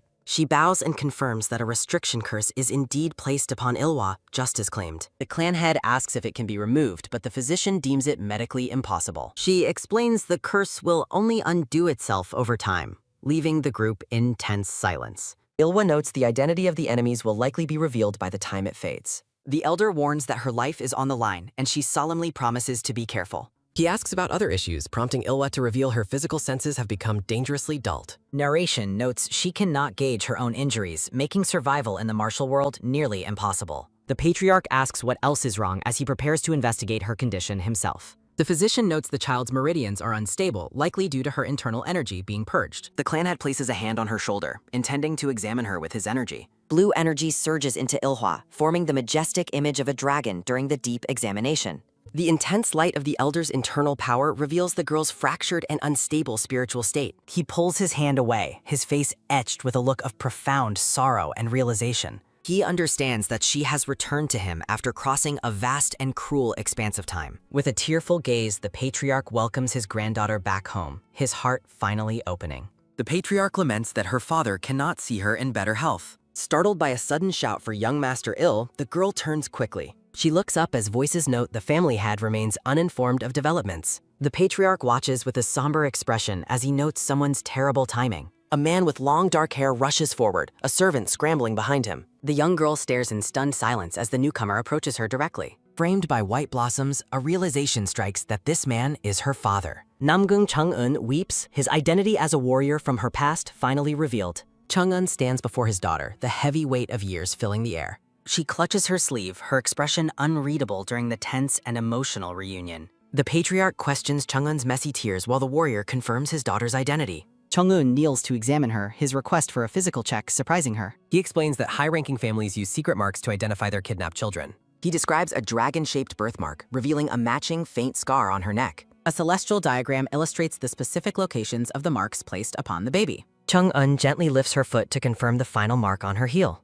Overwhelmed by the discovery, the warrior bows his head at her feet in relief. He remains silent, his profile etched with the deep pain of their long separation. The patriarch and Jipyong watch the intimate family moment from a respectful distance. A gulp sounds as Jipyong and the physician observe the father's intense emotional display. A trembling hand reaches out to finally touch the child he thought was lost. Chang'un pulls the girl into a fierce, desperate embrace as his tears continue. He holds her tightly, his eyes closed as he processes the joy of her return. The patriarch watches the pair, officially announcing to the girl that this is her father. Looking into her eyes, he softly declares his identity and paternal bond to her. He buries his face in her shoulder, crying that she has grown so much. Within the pavilion, Chang'un tenderly washes his daughter's feet in a wooden bowl. He notes with sorrow that her feet are covered in numerous painful-looking wounds. She mentions his red eyes, but he insists he is only feeling pure joy. Confused by his rapid mood swings, she wonders how to handle his intense emotions. Chung-eun addresses her by her birth name, Solhwa, for the very first time. He asks if she remembers the beautiful meaning behind the name given to her. A vision shows her parents holding her as a baby during a snowstorm. He recalls how her mother loved her dearly and chose the name Solhwa. Chung-eun looks away sadly, acknowledging that she likely cannot remember her lost mother. He tells her that her mother's love continues even after ascending to the heavens. They both share a moment of happiness as he laughs about her long-awaited return. Chung-eun suggests an outing for the next day to bond as father and daughter. He wants to show her the city while she considers her martial training schedule. The promise of a favorite snack makes the young girl blush with quiet excitement. Under the moonlight, she agrees to the outing, a soft, all right, escaping her. The scene shifts to the pavilion belonging to the young master Namgung Changhae. Inside a lit room, a servant's report regarding the mysterious girl is finally delivered. Changhae asks if the honored guest of the inn is truly just a child. Namgung Horak confirms the reliability of the information regarding the mysterious young girl. Changhae finds it suspicious that a prestigious inn would cater to such a guest. He notes the girl's internal strength is reportedly not even at a high level. He considers if she is a master capable of hiding her true power perfectly. Horak smiles as he prepares to reveal a particularly interesting detail he discovered. Changhae's calligraphy stops abruptly as he hears that Chung-eun is staying with her. Namgung Changhae learns of his brother's return and questions the unexpected news. While writing, he ponders the mysterious influence of the inn's honored guest. Changhae suspects his brother aims to return and reclaim dominance over the clan. A drip of ink falls as anxiety grows over losing his status as heir. Namgung Horak attempts to reassure the worried young master about the nature of the meeting. Horak mentions reports of Chung-eun's deep affection for the girl he tapped. A sudden realization dawns on Changhae as he considers the girl's true identity. He gasps, realizing his brother may have finally found the long-lost Sella. Horak addresses the young master with a grave and urgent tone. He warns Changhae to take initiative before his brother officially returns to the clan. The advisor urges him to act decisively to secure his position as heir. He promises the full support of 3 combat units for the coming conflict. Thud, an intense impact echoes across the training grounds during a strenuous exercise. An exhausted warrior collapses, gasping that he cannot continue the brutal physical training. Ilwa is unimpressed and questions why he struggles with such a relatively light weight. The warrior indignantly explains the crushing total weight he is forced to carry. She bluntly labels him weak, prompting a defensive and frustrated outburst from the man. Ilwa ruthlessly critiques his lack of skill and frequent clumsy mistakes during training. Splat! The warrior falls flat on his face as she continues her evaluation. She asks how much longer he will lie there, making him yell in frustration. Trembling with effort, the warrior forces himself up and vows to continue training. He pants heavily, determined to push beyond his current physical and mental limits. The warrior strains to maintain his posture while sweat pours down his face. He inwardly complains about the bizarre and demanding nature of her specific training methods. Grip! His hands shake violently as he tries to hold his sword steady. He groans in agony, his strength failing as his legs finally begin to buckle. The warrior cries out as he loses his balance and prepares for another fall. A sudden wind swirls around him as Ilwa intervenes at the last second. He is startled by a strange sensation as the girl approaches his unsteady weapon. Ilwa reaches out and touches the wooden sword with a single, steady finger. A pulse of energy travels from her finger, stabilizing the heavy training weapon. Bewildered, the warrior notes the weight has vanished and asks how she did. She explains the technique of distributing weight evenly throughout the entire body. Ilwa identifies his weakness as relying on brute force rather than proper balance. She advises him that true power comes from more than just raw physical effort. Ilwa explains the importance of patience and waiting for a counterattack against masters. The warrior focuses on maintaining a balanced stance as guided by her instructions. She encourages him to practice this even distribution of strength for better results. Ilwa ends the session and the warrior immediately collapses from the sheer exhaustion. He lies on the ground, struggling to regain his breath after the ordeal. The warrior shakily stands, his respect for the young girl's martial knowledge growing. He bows deeply, sincerely thanking the young hero for her profound guidance. She asks if the lesson was too difficult, but he finds it necessary. Ilwa smiles and sets an ambitious new goal for his future strength training. Stunned by her words, he asks the girl about her own lifting capacity. She casually reveals she carries massive weights, leaving him completely awestruck and humbled. Ilwa suggests bringing other warriors to train together to boost their collective morale. The warrior immediately agrees, his eyes wide with a new sense of purpose. He realizes she is a master who has achieved the legendary state of sword unity. Inspired, the group resolves to use this rare opportunity to become significantly stronger. The warrior promises to bring his comrades as the girl encourages his enthusiasm. A loud cheer escapes him as she walks away, her presence leaving an impression. Crowds of people move through the busy town square near large traditional buildings. Chung-eun tells Solwa to hold his hand tightly through the thick market crowd.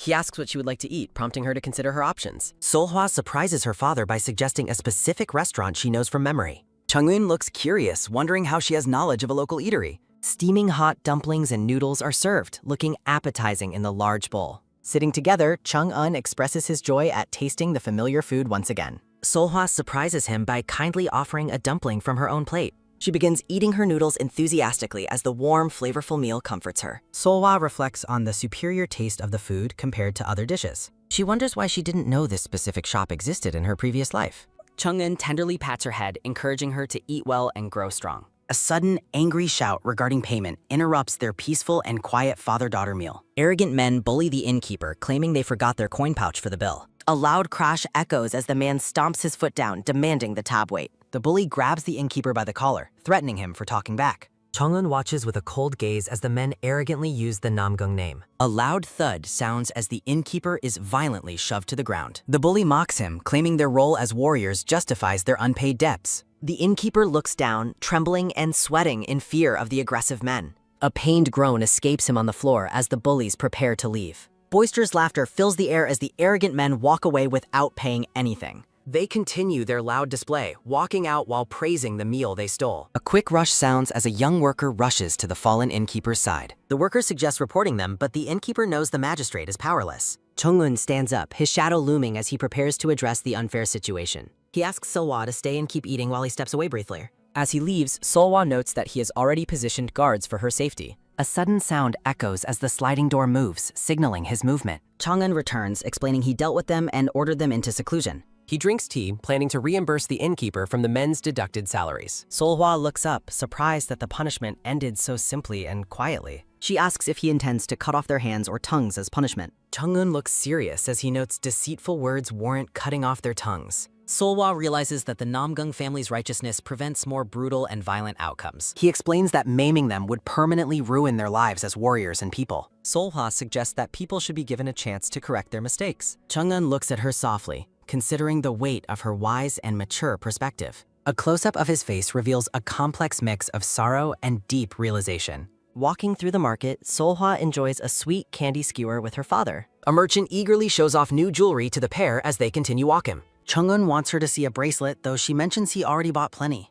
He insists on buying more while she looks unimpressed by the excessive shopping spree. Solhwa looks visibly annoyed, thinking about what a bother all the shopping is. She stops walking and looks up at her father with a serious and direct expression. Holding her market treats, she asks if there is a bathroom nearby to use. A sharp crack sounds as Solhwa stretches her back, relieving the day's tension. She thinks about how having a guest room makes her secret movements significantly easier. Ilwa crouches by a window, calculating how much time she has before the guards notice. Remembering the bullies, Ilwa decides to neutralize them before they can cause her family trouble. She observes the tight security, noting guards stationed at every entrance and even on the rooftops. A soft, rhythmic slide sounds as Ilwa cautiously opens the wooden door to make her move. Moving like a shadow, she leaps across the courtyard with incredible speed and absolute silence. A sudden, sharp whoosh echoes as Ilwa strikes with precision, her movement a blur of speed.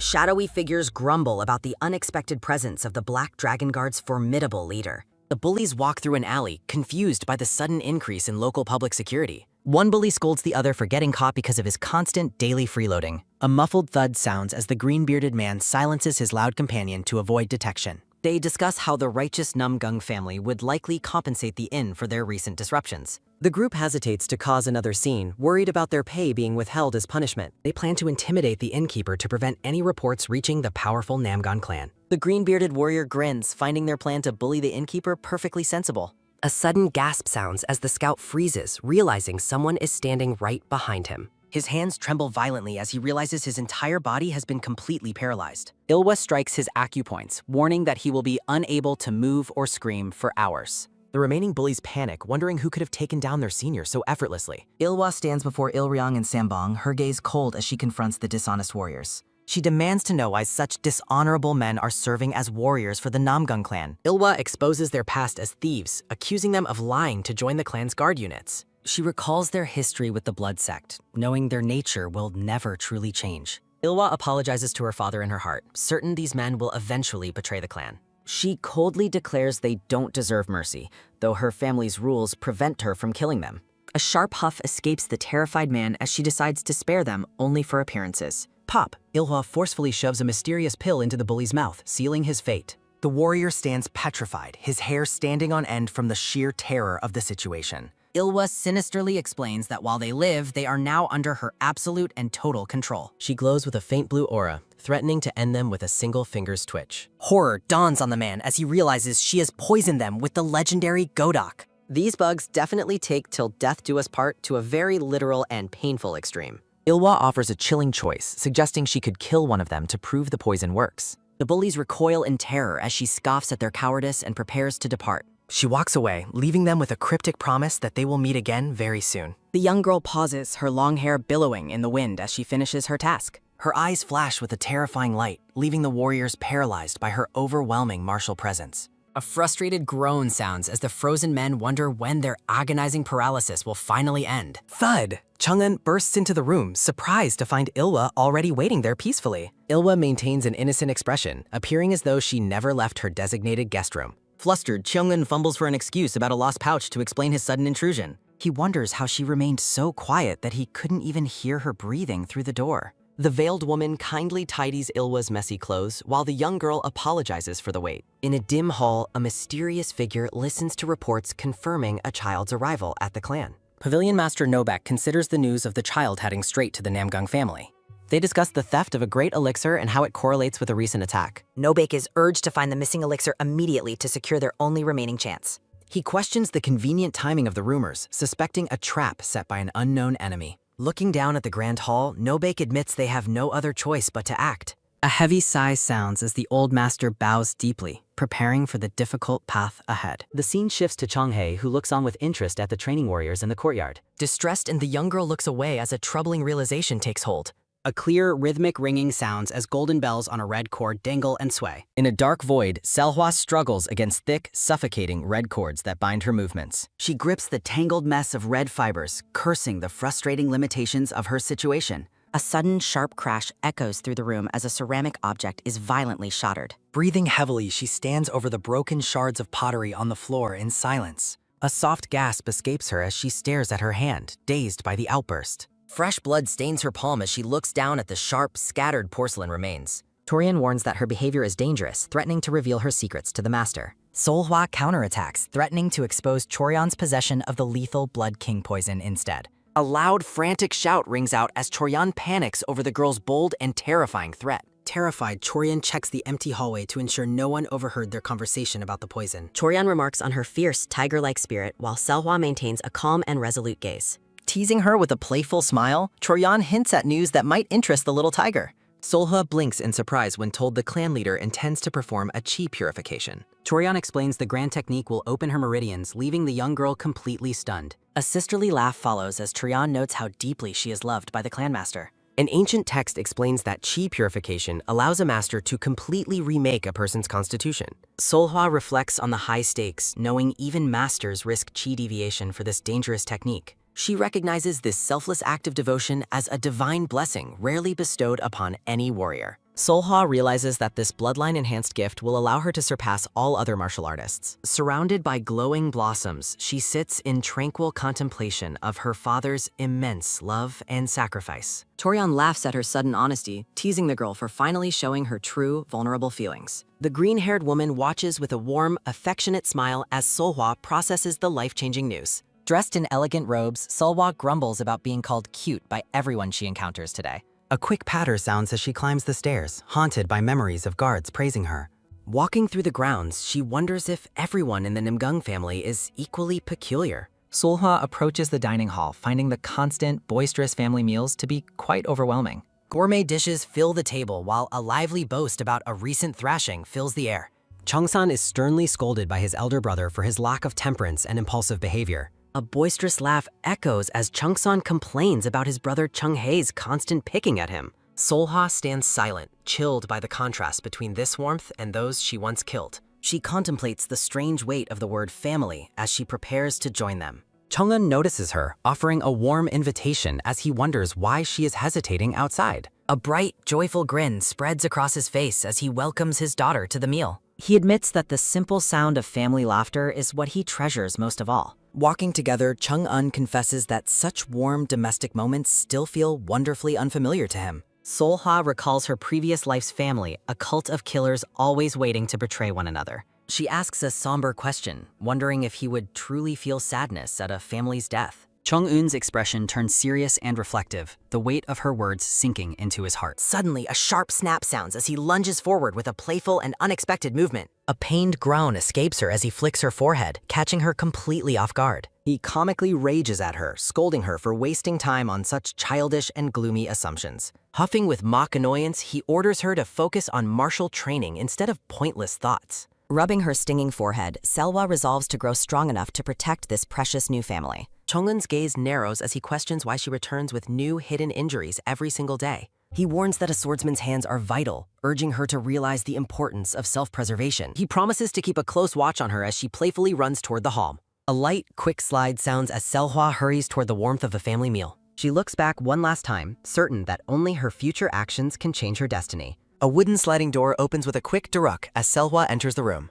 Chonghae smiles warmly at the girl, his green earrings catching the soft light. The elderly master watches with a gentle, wrinkled expression as the family gathers together. Solhwa surveys the grand dining hall, observing the current state of the Namgam family. She remains quiet, holding a teacup while observing her relatives with a discerning gaze. Solhwa internally vows to purge the chaos and corruption from within her new family. Standing amidst blossoming flowers, she politely introduces herself as Solhwa to everyone present. Chunggun welcomes his daughter home, noting she still carries the face of her childhood. He introduces Soryang, identifying him as her younger brother by a mere 6 months. Soryang glares in silence, clearly resenting the sudden arrival of a new older sister. A woman in purple robes encourages young Eung to greet her newly returned relative. Eung beams with joy, expressing her sincere happiness that Solhwa has finally come home. Solhwa offers a small smile and a polite thank you to the enthusiastic young girl. Chongsan speaks up in surprise, realizing he didn't recognize her at the guest pavilion. He laughingly recalls giving her piggyback rides when she was just a small child. The black-haired woman in blue-green robes remarks on how beautiful Solhwa has grown. She introduces the youngest, Hwarin, who watches the stranger with curious, wide eyes. Hwarin is encouraged to greet her sister, but she remains shyly silent and still. Solhwa assures them it is all right, acknowledging they have plenty of time to bond. Suddenly, Hwarin reaches out a tiny hand, offering a skewer of food to Solhwa. Solhwa blinks in stunned silence as she realizes the toddler is sharing her snack. Hwarin bashfully hides her face behind her mother's sleeve, peeking out with a tiny blush. The grandfather chuckles heartily, planning to announce her return at the elders' meeting tomorrow. Chung-sun joins in the laughter, promising Hwarin that her uncle will provide piggyback rides. He boasts boisterously about his hair as the elder master takes a quiet sip. A soft chalang sounds as the master sets down his cup to make a major announcement. He declares to the stunned table that he will perform the Belmo Seisu on Solhwa. Chonghae freezes in shock, the name of the legendary technique echoing in his mind. He frantically asks if the master truly intends to perform that specific, dangerous purification. Solhwa looks up in confusion, seeking confirmation that she heard the name correctly. Chonghae warns that the procedure is far too risky for someone of the master's status. He argues that the master's health is paramount as the pillar of the entire family. The elder master demands to know if Chonghae is daring to doubt his immense skill. He scolds him for fearing bad luck, wondering what such a coward can truly accomplish. Soryang trembles with visible rage as the master ignores the family's traditional succession path. Chungsan questions if such a grand gift is too much for a child to handle. The grandfather retorts fiercely that he would do anything for his granddaughter's survival. He insists that the bonds of family are the most sacred and powerful fortune. Bang! Chungsan slams the table, demanding to know why Hwarin wasn't offered the same. The elder master's eyes narrow with terrifying intensity, silencing the room with one look. The boisterous warriors fall silent and look away, intimidated by the master's cold gaze. He ends the meal abruptly, commanding Solhwa to follow him as he stands up. The rest of the family remains at the table, watching their departure in stunned silence. Solhwa follows her grandfather out, the weight of the family's resentment lingering behind them. She asks if her presence is causing trouble for him and the rest of the clan. The grandfather stops, questioning if that was the only thing she was truly worried about. Walking together, Solhwa notes that it seemed like everyone was struggling to accept the news. He explains that he never evaluated the other children as candidates for the family head. He bluntly criticizes the others as lacking ability, calling them schemers who ignore their place. Solhwa looks up in bewilderment when he suddenly mentions the concept of the sky. Standing on the balcony, the grandfather asks Solhwa if she knows why people compare their clan to the sky. A text box describes the unyielding spirit of those who would rather be defeated than yield. Solhwa recalls the deep devotion of those she once killed, wondering about their loyalty to the clan. She asks if it's because their internal energy shines blue like the sky above them. The grandfather corrects her, stating that the order of her reasoning is actually wrong. He explains that their energy shines blue because they practice martial arts derived from the sky. He adds that an individual's unique resolve and spirit can sometimes manifest as special energy colors. He reaches toward the moon, explaining that the heart's aspirations can give rise to many colors. A sharp wah sounds as he clenches his fist, symbolizing all individual skies coming together as one. He describes the noble life of gazing down upon the world while following the righteous path of heaven. Solhwa watches him with wide, curious eyes as he speaks with intense conviction. Looking over the estate, he defines the core chivalry that the Namgung family teaches. A sharp tisk sounds as the master laments that his other relatives still lack sufficient learning. Narration highlights his ability to command with overwhelming power while maintaining his dignity as clan head. Solhwa looks up in wonder, contemplating if achieving such a noble state is truly possible. A vision of burning structures recalls how the clan previously fell to the blood cult's despicable schemes.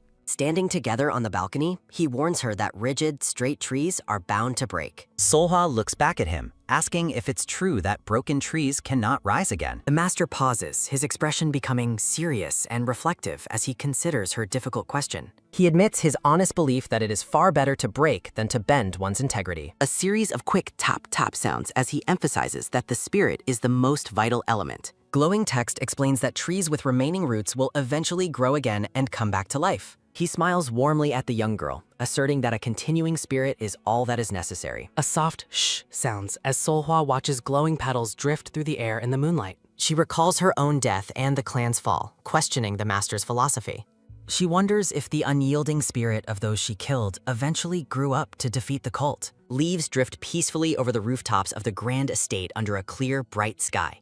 They stand together on the high balcony, looking out over the vast and tranquil clan grounds. Solhwa looks at him with a resolute gaze, certain that the blood cult never broke their spirit. He remains silent, watching her with a serious and expectant expression. He mentions that the Council of Elders will officially announce her return to the clan tomorrow. He offers to hide her existence if she does not wish to face the public eye. He warns that official recognition will turn intense and overwhelming public attention toward her. A vision shows a young Solhwa surrounded by many people who will watch and judge her actions. He expresses his deep worry about whether she can handle the inevitable slander and criticism. A soft shh sounds as Solhwa firmly declares her identity as a true child of the Namgung family. She vows to receive and cut down every arrow aimed at the clan with her own body. A whistling shh sounds as she reveals her resolute and powerful decision on how she will live. A sudden, sharp boom sounds as a man stares in horror at the brutal training session. Exhausted warriors groan and tremble as they perform strenuous exercises under the bright sun. Solhwa encourages them to endure a little longer while she stands before them holding a training sword. A warrior internally rages with frustration, questioning when exactly a little more will finally end. The men struggle through painful exercises, deeply regretting their decision to follow their squad leader. A warrior grunts while performing push-ups, feeling completely misled about receiving teachings from an absolute master. Burning with resentment, the warriors realize their supposed master is just a little kid. A sharp tap sounds as a man nears 1,000 push-ups, sweat dripping heavily from his face. He struggles through the final repetitions, his body shaking violently from the extreme physical exertion. A loud boom sounds as the man finally completes his 1,000th repetition and hits the ground. The entire group collapses in a heap, groaning and screaming in absolute bone-deep exhaustion. Exhausted warriors collapse in a heap, their bodies trembling after Selhwa's grueling training session. A man grovels in the dirt, groaning as the strain of 1,000 reps takes hold. Solhwa looks down at the fallen warrior, calmly asking if he has finished his assigned repetitions. He struggles to confirm his completion while a series of ragged coughs shake his entire frame. Solhwa casually dismisses his pain, remarking that 1,000 repetitions should be easy for a warrior. She heartlessly suggests that adding heavy weights to his back would provide a much better workout. Turning to the rest of the group, she declares that thigh weights are now mandatory for everyone. A man fearfully raises his hand, wondering if such extreme measures will eventually kill them all. Solhwa looks at him with wide, innocent eyes, assuring them that nobody dies from such training. The warriors stand in a dark, stunned silence as the men internally label her a demon, desperately wishing to quit and give up on training. Solhwa offers a spark of hope, suggesting they could all eventually become elite inner court warriors. The warriors freeze in surprise, their eyes widening as they reconsider their potential for prestigious advancement. Namgung Jipyeong watches her, realizing the weight of the words spoken by their honored guest master. He pumps his fist with sudden, fiery determination, realizing his dream of promotion might be possible. He and the others eagerly beg to be included in whatever further training Solhwa deems necessary. Jipyeong watches her with a bead of sweat, wondering if the young master understands their reality. Selwa looks back over her shoulder, noting the strange mix of hope and hesitation in them. Ji-pyong clenches his fist, worrying that even great skill cannot overcome their lack of political backing. Selwa mercifully ends the training session for the day, leaving the men groaning on the ground. The warriors struggle to their feet, offering their sincere thanks for her brutal but valuable teaching. Solhwa waves them off as a man marvels at the fact that he actually survived today. Ji-pyong bows deeply to the young hero, expressing his immense gratitude for her hard work today. He acknowledges how grateful they are that she is willing to teach so many at once. Solhwa suggests moving their training to the Red Dragon Corps grounds starting early tomorrow morning. She turns away, announcing that she will not be staying at her current pavilion any longer. She reveals that she is transitioning from a mere guest to a formal member of Namgang. Solhwa commands Japong to guide the other warriors safely to the training grounds the next day. Ji-pyong hesitates, acknowledging her encouragement, but preparing to explain the harsh truth of their clan status. He bluntly states that becoming inner hall warriors is an impossible dream, regardless of their strength. Solhwa looks up in bewilderment, asking why such a promotion would be barred to skilled warriors. Ji-pyong explains the cold reality of the clan, stating they simply have no influential backing. A vision shows his 10-year struggle, watching less skilled juniors with better connections be chosen instead. He recalls the bitterness of questioning his own posture and principles while the system ignored him. He kneels before a massive, scarred tree, reflecting on the 10 failed promotion exams that broke him. Others gossip about him behind his back, pitying his wasted skill because he lacks political power. Ji-pyong looks down in sorrow, explaining that blood ties mean nothing without the support of factions. Solhwa listens quietly, finally understanding the complex and unfair hierarchy that rules the Namgang family. Ji-pyong explains that promotion depends entirely on whose man a warrior chooses to become for power. A silhouette of clashing swords illustrates the promotion exams as a battlefield for vying succession factions. Solhwa exhales a long breath, lamenting the total mess the current state of the clan represents. She looks Ji-pyong in the eye, firmly declaring that things are finally going to change here. Solhwa asserts with absolute confidence that the system will break because she has finally arrived. She asks Ji-pyong to promise her one thing, that he will never give up on himself. Ji-pyong scratches his neck, sheepishly admitting that stubbornness and persistence are his only real specialties anyway. Solhwa's eyes narrow with comical intensity as she jokingly wonders if he truly doubts her word. Ji-pyong resolves to be the connection this young girl needs as she navigates the dangerous clan politics. Standing among white blossoms, Selhwa asks Ji-pyong to simply try believing in her for once. She offers a warm and radiant smile, promising to help him achieve his long-lost dreams. Footsteps sound as the black-haired woman in blue-green robes takes Solhwa's hand, checking her recovery. The first young master laughs off his own silliness while walking beside Solhwa. He notices someone fidgeting nearby and wonders what could be bothering them so much. He informs Solhwa that they will formally announce her return to the clan elders today. He offers a reassuring smile, telling her not to fear the many unfamiliar faces. He promises to stand back and watch over her as they enter the Grand Hall. Solhwa glances toward the side, her expression unreadable as she prepares for the meeting. A soft "hoo" sounds as several stern elders and clan members wait within the shadows. Solhwa stares ahead with focused intensity, ready to face the judgment of her family. A sudden quack sounds as Solhwa bows deeply before the patriarch on his high throne. She speaks with profound wisdom, claiming that a bit of affection is worth more than gold. A soft "pa" sounds as she explains why she previously hesitated to call him grandfather. A loud sounds as the patriarch reacts with shock and emotion to her words. A heavy boom sounds as he excitedly accepts her request to call him grandfather forever. A quick tsk sounds as Silwa notes how incredibly pleased the patriarch has become. A formal tap sounds as she turns to pay her respects to the other others. An elder welcomes her home with open arms, calling her return a true family blessing. A sharp tsk sounds as Namgungkibek introduces himself as the head of the disciplinary hall. Namgung Sora tearfully thanks Selhwa for saving the clan a massive fortune of gold bars. A warm "hoo" sounds as the head of the outer hall welcomes her back home. A quick tap sounds as the leaders of the 5 combat divisions are introduced to her. Solhwa observes their surprisingly pleasant expressions, wondering if their kindness is genuine or performative. A soft shh sounds as she looks down, her thoughts turning inward and more cautious. She stands alone in the center of the hall, questioning who she can truly trust. She resolves to remain patient, deciding not to be hasty in judging anyone's true heart.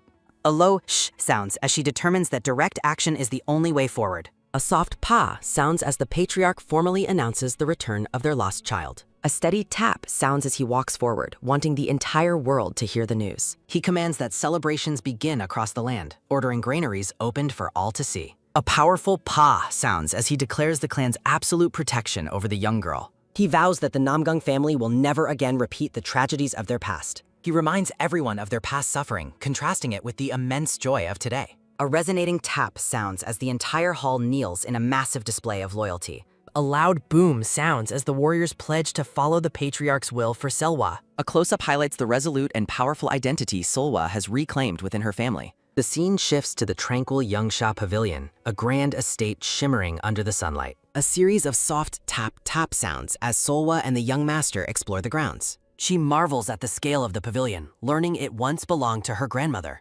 A soft shh sounds as he reveals the patriarch personally chose this place for her. A quick tap sounds as a servant announces the arrival of 2 important clan visitors. A sharp tsk sounds as Namgangmun and the Lord of Bipung stand in tense silence. A sudden zap sounds as Mun glares at the other man for following him uninvited. A lazy hoo sounds as the Lord of Bipung's sword claims he only came for Solhwa. A quick tsk sounds as Mun scolds him for being incredibly rude and totally unreasonable. A loud wah sounds as the 2 men bicker like children over their closeness to her. The Lord of Bipung's sword smugly suggests that the steward's jealousy is a sign of defeat. A soft shh sounds as the first young master arrives, interrupting their heated, comical debate. A rhythmic tap sounds as he and Solhwa walk past the stunned, bickering duo. A sudden boom sounds as Mun rushes forward to greet the young master with enthusiasm. A sharp hoo sounds as he turns his excited attention to the young lady herself. A polite tap sounds as he asks her to call him Grandpa Steward once again. Solhwa acknowledges Namgongmun as Grandpa Steward but remains visibly conflicted about the massive gifts. A vision depicts a wooden cart overflowing with glittering gold bars and precious, shimmering jewels. Mun explains these treasures are gifts from the Lord, leaving Solhwa stunned by the amount. The steward insists she accept the wealth as her long overdue and rightfully earned inheritance.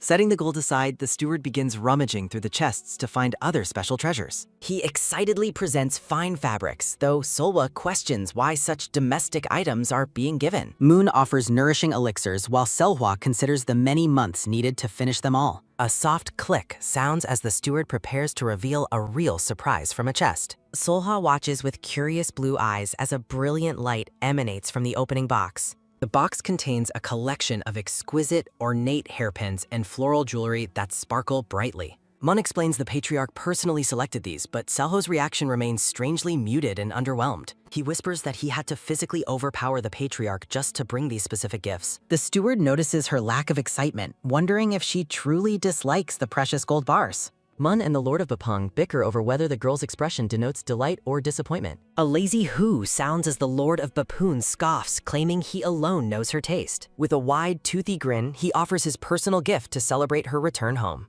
Solhwa unwraps the long object, her eyes widening in realization as she reveals a magnificent sword. She eagerly asks to draw the weapon, and the Lord of Bipung's sword happily encourages her. A soft shh sounds as Selwa begins slowly unsheathing the blade with intense, focused concentration. A sudden pa sounds as the shimmering blade catches the light, radiating a powerful aura. Solwa is instantly captivated, sensing the weapon is a peerless masterpiece before she even swings it. She asks if it is forged from Hanchul iron, surprising the Lord with her keen recognition. Her face flushes with genuine joy as she asks if he is truly giving her this. The Lord of Bipung's sword is thrilled by her reaction, while Mun watches their bond saltily. He affectionately pats her head, glad his late-night work sharpening the blade was finally appreciated. He reveals a surprising truth, explaining that this legendary weapon once belonged personally to him. Looking at her kindly, he expresses his wish for Solhwa to become the sword's new master. The Lord formally entrusts the future of his sword, named Thunder, to the young girl. A soft pa sounds as he declares she shall become the new master of this blade. Standing among blossoms, the Lord of Bipung's sword looks down at Solhwa with pride and warmth. Clutching the ornate hilt, Selwa looks up and asks if the magnificent sword has a name. A soft thump sounds as he names it Manjun, meaning 10,000 lightning, for her use. Solwa asks to test its edge immediately, unaware of the Lord's pride in its perfect sharpness. She dashes toward the training yard, ignoring the steward's warnings as the men watch her go. A sudden wah sounds as the Lord marvels at her incredible speed and air-treading skill. The first young master approaches the steward, noting Selwa's happiness and the Lord's clear pride.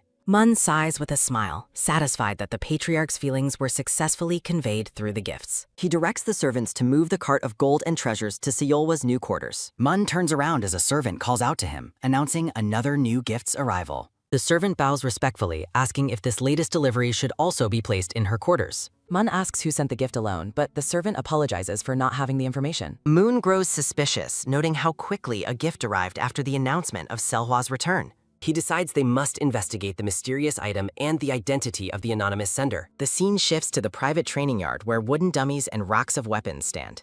A loud boom sounds as Selhwa leaps through the air, practicing a powerful horizontal sword strike. She marvels at how the ornate hilt fits her small hand as if it were custom-made.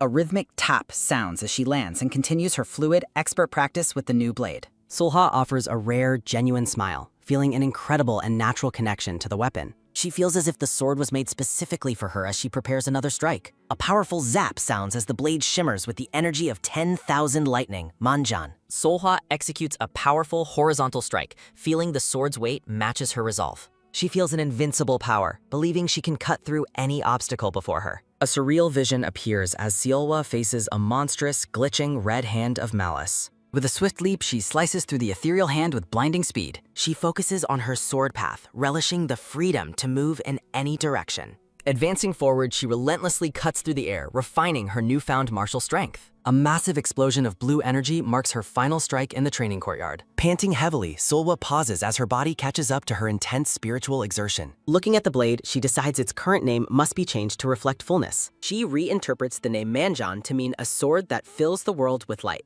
A soft tap sounds as Selwa vows to disrupt the blood demon's dark looming plans. Raising the blade, it radiates a brilliant, golden aura of hope and divine strength. She resolves to tear through her predetermined destiny and create a future of new possibilities. A sudden, loud boom sounds as a porcelain vase shatters on the cold floor. A cold, mysterious woman sits in shadows, her presence radiating a chilling, calculated authority. She notes the patriarch's excessive generosity, her thoughts dripping with quiet, underlying resentment. Sipping her tea, her violet eyes flashed with a cold, piercing, and dangerous intensity. She questions the man kneeling before her, seeking confirmation of the clan's recent developments. A sharp tap sounds as she slams her cup down, dismissing the man's sentimental observations. The man worries the patriarch's gift of chi purification was a step too far. The woman dismisses the concern, asserting that Soryang remains the clan's true, unmatched genius. The man agrees, noting the inner court disciples must struggle to match Soryang's brilliance. She scoffs at the idea that one elixir could turn an earthworm into a dragon. She issues a cryptic command, leaving the kneeling man visibly confused and deeply unsettled. Reminding him of the upcoming festival, she continues her tea with an unsettling, calm smile. She demands to know if preparations for the Supreme Martial Festival are proceeding on schedule. The woman reiterates her disdain, convinced no amount of training can change Solhwa's nature. Her cold glare intensifies as she warns against the folly of fostering insignificant earthworms. Solhwa stares at a mysterious wooden token and golden bells delivered to her quarters. The patriarch explains the gift was left anonymously during the clan's charitable grain distribution. A steward reports that Truth Serum confirmed the messenger was merely a paid intermediary. Looking down at the item, the patriarch admits its presence is deeply suspicious and alarming. He asks Solhwa if she recognizes the token or the identity of its sender. Solhwa remains silent, her eyes reflecting a growing sense of dread and dark realization. She recognizes the mark of the 12 Moon Assassins, agents of the Blood Demon. A vision depicts an assassin's challenge, signaling a duel where life and status are at stake. She realizes the message is clear. The only fate for a traitor is swift death. Clenching her fist, she understands the assassins are specifically targeting her for a final confrontation. Solhwa insists on meeting them, but the patriarch immediately and firmly rejects her request. She argues this is her personal battle, yet the patriarch reminds her she is Namgung. He declares the family's absolute duty is to protect her from such shadowy external threats. Solhwa is visibly taken aback by his fierce protectiveness and unyielding sense of family.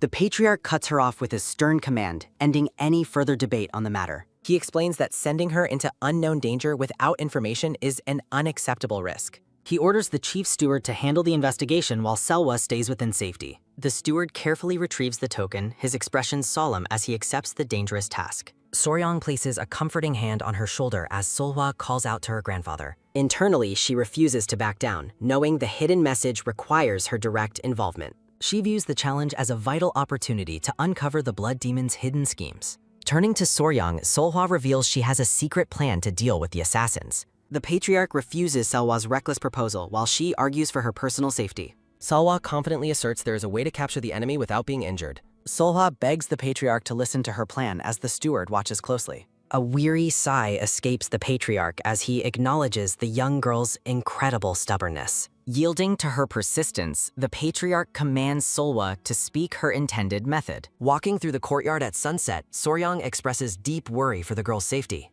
Soryang warns that being targeted by assassins remains inherently dangerous despite her confidence. Solwa internally sighs at Soryang's soft heart, feeling he worries far too much. She remains resolute, deciding to do what is necessary despite the looming threats. Looking up at her father, Solwa asks to learn a specific martial technique. They stop as she formally requests to be taught the Namgung mind method. Solwa recognizes the urgent need to build internal energy within her new body. Soryang dismisses the request, saying she will learn it soon enough from a master. Grabbing Soryang's hand, Solwa insists on starting her training right this very moment. Solwa uses an irresistibly cute expression, causing Soryang to reel from the adorable pressure. Soryang joyfully agrees to begin immediately, lifting the excited girl into the air. Preparing for the lesson, Soryang promises to guide her internal energy with a mantra. Soryang sits behind Cholhwa, instructing her to carefully follow the flow of energy. A soft whoosh sounds as brilliant blue energy swirls around the pair during meditation. Soryang explains that this specific mind method is the foundation for all Namgung arts. He describes the process of absorbing energy from the sky into one's own body. A visualization shows the vast sky and wind connecting directly to human breath. The lesson continues, explaining how the sky's energy is condensed all around them. Solwa closes her eyes, deeply focusing as the blue spiritual light intensifies. Soryang emphasizes that controlling this celestial energy is the core of their family's method. The powerful Changchong Dian divine art manifests in a brilliant explosion of blue light. Solwa remains perfectly still, immersed in the radiating aura of her newfound power. Concentrating deeply, she forms a ritual gesture to stabilize the shimmering energy. Trails of spiritual light dance through the training room as the energy circulates. Soryang watches with focused intensity, ensuring the child handles the internal pressure safely.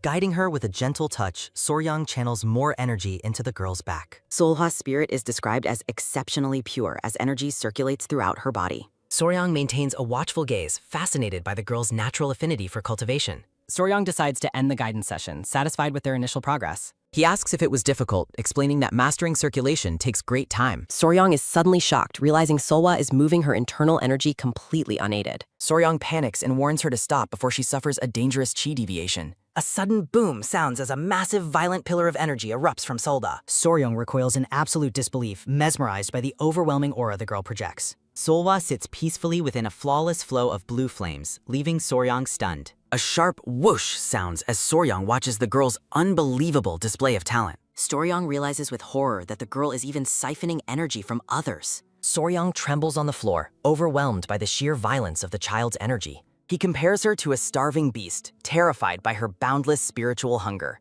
The intense aura slowly fades, leaving Selhwa calm and refreshed after the meditation. Looking completely drained, Soryang asks the girl if her cultivation session is finished. Soryang suspiciously asks if she had already practiced the Namgung cultivation method before. Solhwa innocently claims she simply copied the demonstration he just performed once. Soryang is baffled, wondering how she reached such a high stage so quickly. Soryang explains the 12 stages of martial achievement, highlighting the rarity of her feat. Soryang marvels that reaching the 3rd stage usually requires years of dedicated training. He notes that even geniuses struggle for a year, his shock clearly visible. Soryang tells Sorwa she achieved in 2 hours what usually takes a year. Acknowledging the magnitude of her feat, Soryang feels this is no small matter. He stares at his hand, realizing his daughter possesses the talent of a genius. Solhwa is recognized as a martial talent that only appears once in an age. In the distance, 2 travelers in straw hats walk together as a master is addressed. They arrive at Hefei, a bustling and grand city within the vast Central Plains. A man is introduced as No Mun, the Huashan sect's famous plum blossom sword. His young disciple excitedly hopes to see the legendary Sword Emperor or Namgung family. The boy's crude joke about natural needs causes his companion to stare in disbelief. A sudden quick puck sounds as No Mun disciplines the boy for his lack of grace. Yu Pyo, the Huashan sect's first disciple, sternly reminds them to avoid causing unnecessary commotion. The cheerful Yu Gam, also noted as a first disciple, quickly agrees to follow orders. Amidst blooming white flowers, Yu Gam promises to handle whatever task lies ahead. Lifting his straw hat, Yu Gam reveals a bright smile while preparing for their mission. The group decides to find an inn, hoping for a night without any trouble. A hand adjusts a straw hat, looking out over the sunset-drenched city skyline. Night falls on Hefei as a carriage moves steadily through the dimly lit streets. Locals identify the vehicle as belonging to the prominent and powerful Namgung family. They whisper about the young lady who has supposedly returned home after 8 years. A citizen excitedly notices the first young master's return, sparking hope for regional stability. Riding through the city, the first young master is seen as a harbinger of peace. From the shadows, a masked assassin watches the passing carriage with cold, predatory intent. Solhwa casually eats candied fruit while being questioned about using herself as bait. The green-haired woman wonders if the clan leaders are acting for nothing. Sipping tea, the man with the goatee asks Selhwa to be completely honest. He notes her confidence that the enemies will reveal themselves once they leave Hefei. Solhwa dismisses his concerns as mere speculation while setting down her snack stick. The man remains skeptical, noting the head of house's movement based on her word. He laughs at her recklessness until a sudden, dizzying sensation takes hold of him. Gasping in pain, the man clutches his face as a dark aura surrounds him. He realizes they were poisoned, questioning when the substance was slipped into their tea. The man collapses into unconsciousness as a dark silhouette looms over the table. A bird's eye view reveals the man and the woman fallen as Solhwa remains seated. The narrative pauses for a moment of quiet reflection before the evening's events unfold. The group lies incapacitated on the floor of the room under the night sky. Solhwa pokes the man's head, checking his pulse as a rhythmic heartbeat sounds. She asks the green-haired woman who is still awake if she trusts her plan. The woman smiles, revealing she used reliable medicine to make him faint as requested.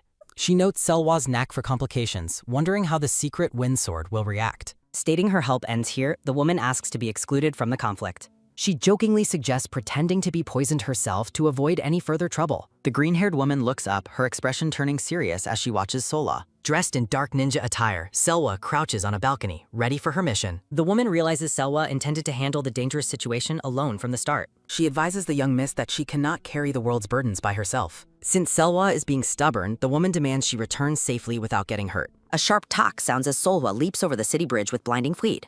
With a swift pat, she disappears into the shadows of the dark night air. A sudden whoosh sounds as the masked girl darts through the dark, misty forest. Selwa stops and looks back as a small figure moves stealthily through the trees. Moving with incredible agility, Solhwa leaps through the air with a swift pat. From the shadows, she senses multiple enemies approaching her from both the front and behind. Close up on her determined eye, she calmly counts down before the inevitable encounter begins. A massive kyang sounds as Selhwa uses her sword to deflect a sudden high-speed projectile. The spinning dagger hums with a sharp jing sound as its lethal trajectory is diverted. With a series of twak and kyang sounds, she gracefully dodges a barrage of knives. Spinning her blade, Solhwa continues to parry the relentless assault with a quick kak-ka. A flurry of lethal throwing knives rains down upon her with a sharp seong sounds. Kicking off a tree with a sudden tuk sounds, she maneuvers to find a better position. Solhwa slides across the forest floor with a soft whoosh sounds, keeping her guard up. Recognizing the pattern, she identifies her opponent as a master of mid-range throwing techniques. A sudden whook and kak sounds as she slices a hidden blade right out of the air.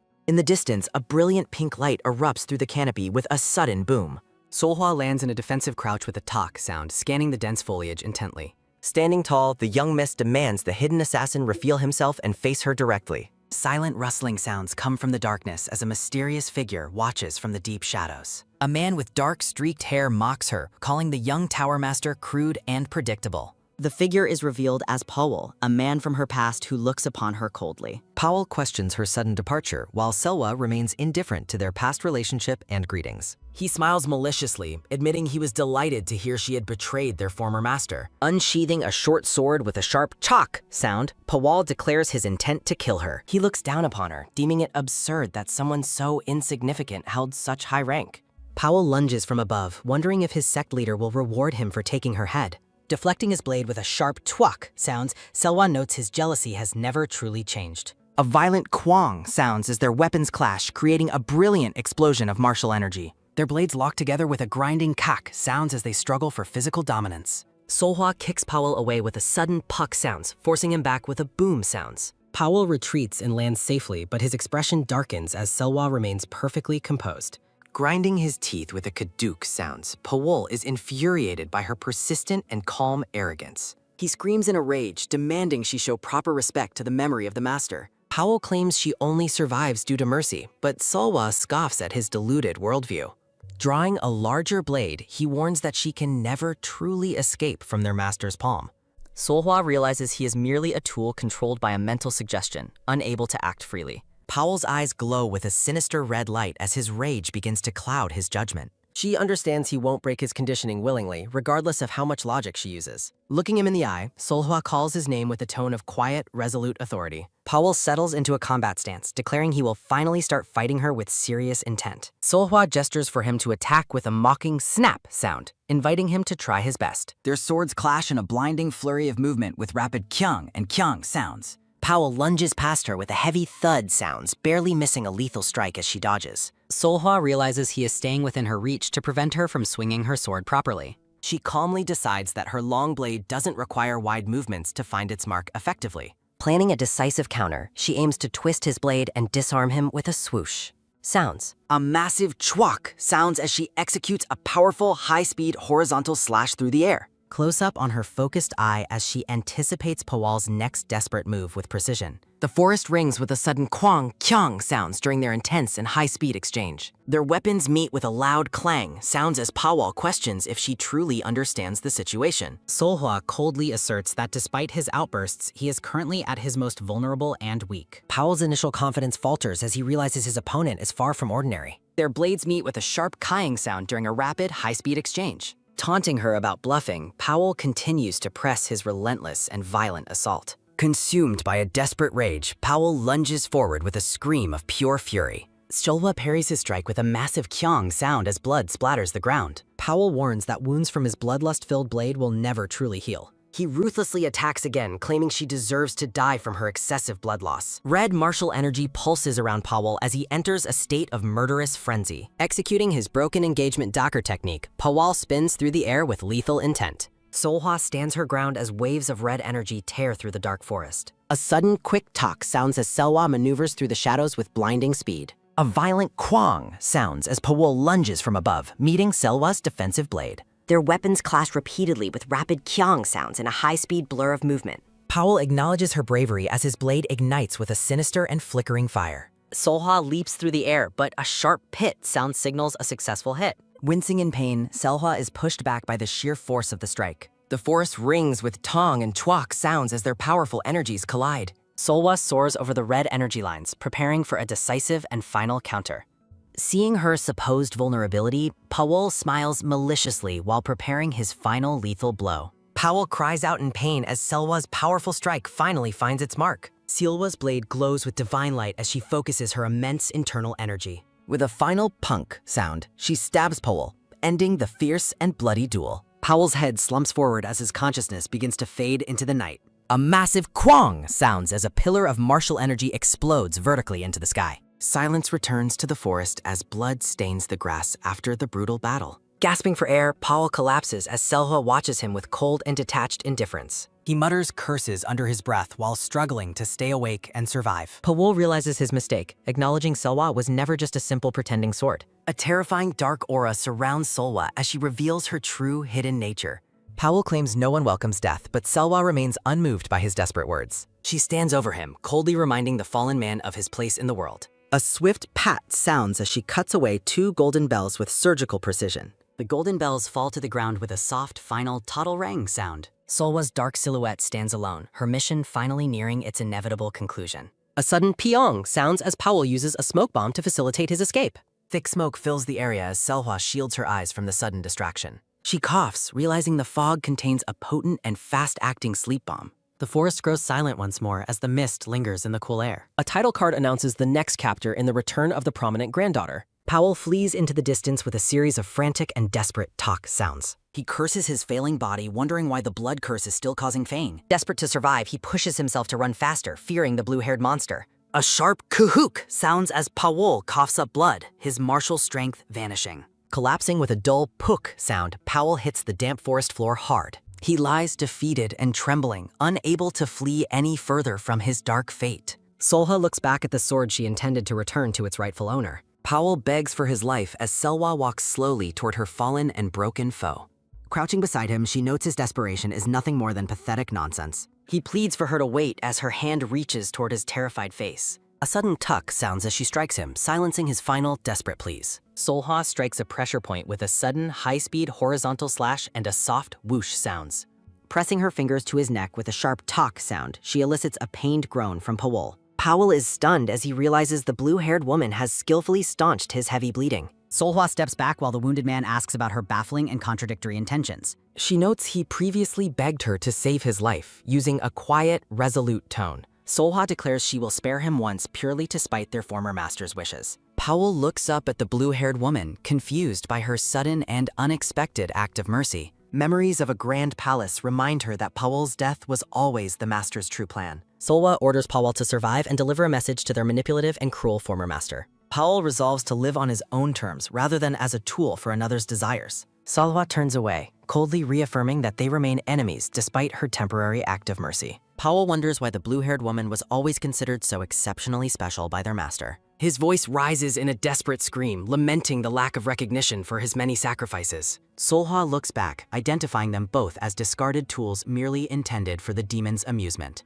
Close up on her focused eye as she reflects on their shared fate as expendable pawns. Solwa acknowledges they are in the same predicament and urges him to stop pretending otherwise. Powell flinches as Selwa reveals she is holding the golden bells she took earlier. Close up on the golden bells gripped tightly in the blue-haired woman's determined fist. Solwa questions the fallen man about how to break the mental hypnosis controlling his actions. Powell admits his helplessness, having received the hypnotic condition as a supposed gift from his lord. Solwa realizes the master intended to control Powell as a mindless, loyal servant through this conditioning. The black-haired man covers his face, despairing over his minor role in the Lord's cruel game. Selwa looks up at the night sky, sensing a major misstep in her current assessment. Close up on Seolwa's eye as she feels the sleeping toxin rapidly spreading through her body. Commanding him to leave, Selwa sets Powell on a path to deliver her final message. She walks away into the dark forest with soft, rhythmic talk sounds echoing in the night. Solwa stops as she senses a new presence, her expression shifting to one of sudden alarm.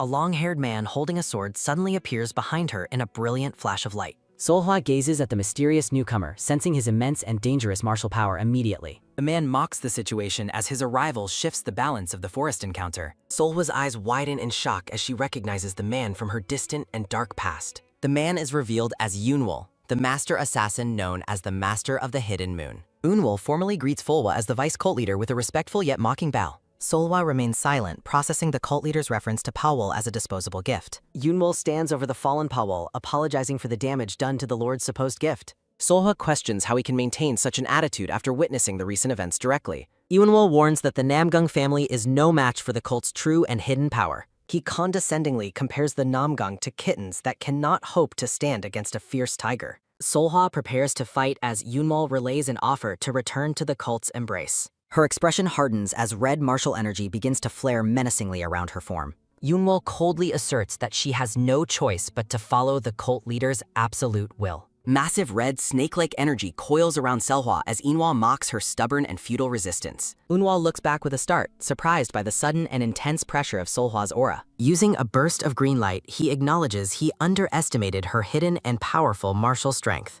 Yunwol decides to withdraw for the day, noting her unexpectedly threatening presence and resolve. Petals drift through the dark forest as he promises they shall meet again very soon. Solwa realizes the cult leader could have taken her immediately but chose a different path. It wounds her pride to realize she isn't considered a true threat to him just yet. Exhausted but resolute, she decides to return to the safety of the Namgung family for now. Staggering through the woods, Selwa pushes forward to escape the dark fate closing in. A man with black hair reacts in shock as blood splatters violently behind him. Solwa stands over her fallen foe, remembering a past warning to never show hesitation. Several bodies lie in pools of blood while a dark-haired man watches from above. The man in dark robes examines his bloody hand, reflecting on a ruthless command. Blood drips from his fingers as a dark reminder warns that only killers survive. Solwa awakens in the forest as a single green leaf drifts onto her face. Petals swirl around Solwa as she lies on a wooden platform amidst shimmering light. Shimmering petals drift through the sunlit forest as the peaceful morning light begins breaking. Solwa sits up on the platform, realizing more time has passed than she anticipated. She is startled to discover her hands are bound tightly with thick rope behind her. A man with brown hair approaches her cautiously as she sits tied on the deck. The brown-haired man smiles warmly, noting that her pale complexion has finally improved today. He asks if she slept well, while Solwa curtly confirms she is feeling fine. The man sits, advising her against sleeping in the open while she questions his friendliness. He looks surprised when Solwa asks if their master sent him to find her. He explains he snuck out to play and only stayed because he found her. Solwa demands her release, but the man playfully refuses to untie her just yet. He wonders who Selwa would try to kill if he were to let her go. Solwa denies being an assassin, but the man points out her bloodied state and intent. She asks if her behavior is forbidden, and he humorously confirms it is not allowed. Solwa questions why he chose to spare her if he believed she was an assassin. The man reveals he initially planned to turn her in before realizing her true identity. He points a finger at Selwa, who stares back with a defiant and sharp gaze. Grinning, the brown-haired man prepares to reveal the conclusion he reached regarding her secret identity. A dark atmosphere surrounds a warrior with a sword, signaling a shift in the mood. The man continues talking as Selwa winces, clearly irritated by his persistent and annoying pestering. Solha realizes he was intentionally teasing her, prompting the man to panic and explain himself. He explains he waited for her energy to stabilize to identify her specific martial arts. Silwa's eyes glow red as she commands him to untie her with a terrifying intensity. Sunlight filters through the trees as the man finally finishes freeing her from the ropes. Solhwa sits freely on the platform, glaring silently at the man who finally released her. He apologizes for the binding, explaining he has finished analyzing her unique and strange condition. Solhwa suddenly lunges forward with a glowing blue palm, catching the talkative man off guard. He gasps in shock as Solhwa's powerful hand stops just inches from his smiling face. A massive burst of blue energy erupts as the two martial artists engage in combat. The man is sent tumbling backward as the force of the energy blast shatters the ground. He struggles to regain his balance while his hand glows with a swirling pink martial energy. Solhwa confronts him as a brilliant sphere of blue internal energy forms between their palms. A pillar of light shoots upward as their powerful energies collide within the quiet forest. Solhwa leaps backward through the air, her long hair billowing as she maintains her stance. The man catches Solhwa's wrist in a swift blur, attempting to restrain her once again. He moves with incredible speed, his hands flowing in a defensive and very precise pattern. Their energies clash violently with a flash of light as the two fighters suddenly separate. Solhwa strikes with a blue-tinted palm, but the man narrowly dodges her lethal, swift blow. A pained sounds as the man is sent flying backward, crashing hard against a tree. The man collapses to the grass and lets out a pained cough while spitting up blood. Wiping blood from his lip, he looks up at her with an unexpectedly joyful expression. He beams with pure delight, finding her immense power to be genuinely and shockingly impressive. Solhwa stands over him with a confused look, completely baffled by his upbeat and strange reaction. The man looks up expectantly, suggesting Solhwa should finally have something to say to him. Yugang realizes the truth as Solhwa watches him with a cold, skeptical expression. Bowing respectfully, the brown-haired man introduces himself as Yugang, top disciple of Manhwa. Solhwa questions his presence in Hoppy, but Yugang playfully keeps his mission a secret. Reflecting on the situation, Selwa notes that the Manhwa sect arrived sooner than anticipated. Yugang begs Solhwa to speak well of him while she walks away, completely unimpressed. Chasing after her, Yugang reminds Solhwa he saved her and asks for a favor. Solhwa bluntly declares they are even, leaving the talkative man standing in stunned, silent shock. Explaining her current limits, Solhwa invites him to Namgung if he ever truly needs her assistance. Yugang asks if they will meet again, and Solhwa gives him a simple, firm confirmation. Yugang erupts with joyful excitement, thrilled by the prospect of another encounter with the lady. Solhwa flatly refuses a request, leaving Yugang slumped in a state of comedic purple despair. Smiling enigmatically, Solhwa challenges him to return stronger if he wishes to duel her again. Solhwa departs with a final piece of advice, leaving Yugang staring after her in awe. A sudden, brilliant flash of light signals her departure as Yugang reacts with wide-eyed surprise. Standing alone, Yugang processes a strange and lingering sensation following their brief, intense encounter. Petals bloom around Yugang as he feels a sudden, fluttering admiration for the departing woman. The scene shifts to a grand palace where two guards stand watch at the massive gates. One guard reacts with sudden alarm as they sense an approaching figure nearing the palace entrance. The guards question if the approaching woman is Lady Solhwa, doubting her unexpected and disheveled appearance. A guard's eye widens in pure shock as they finally confirm the identity of the newcomer. Solhwa walks through the palace grounds while startled onlookers watch her steady and determined progress. People stare in utter disbelief as Solhwa passes by them with a blood-stained sword in hand. Pervasive red energy surrounds Solhwa as she reflects on the overwhelming and heavy scent of blood. Blood spatters the ground as she walks forward, leaving a dark trail through the crimson atmosphere. Her boots step onto the clean wooden floor, marking a transition back into the palace's interior. Entering the room, Solhwa formally announces her return while offering a respectful traditional martial greeting. Bowing before an elderly man with gray hair, Solhwa formally addresses the clan leader as grandfather. Grandfather gazes down at her with a stern, unreadable expression as she remains in her bow. The scene shifts to Charlotte Lindsay, who looks up with a surprised and curious expression. Amidst blooming white flowers, a soft voice asks if she is truly on their side. Reynard stands before Charlotte, who questions him while glowing orbs of light fill the air. Blushing deeply, the blonde man covers his face in a moment of extreme embarrassment and hesitation. Reynard pledges his absolute devotion, asking Charlotte to stay by his side forever with intense sincerity. Charlotte reacts with a stunned look as Reynard mentions his bed in a very forward manner. Reflecting privately, Charlotte wonders if this sudden and passionate declaration is just another of Reynard's deals. Seizing the moment, Charlotte asks Reynard if he can help her find a specific person instead. Reynard looks slightly caught off guard, questioning the nature of the person she seeks to find. Back in the palace, Grandfather explains that several masters were found asleep without any resistance. Grandfather notes the lack of struggle, making it difficult to believe a kidnapping actually occurred there. He directly asks Selhwa if she has anything to say about the mysterious and recent events. Bowing her head, Selwa apologizes for her deception and her misguided attempt to protect the family. Grandfather gently touches her hand while explaining that her safety is also a major concern.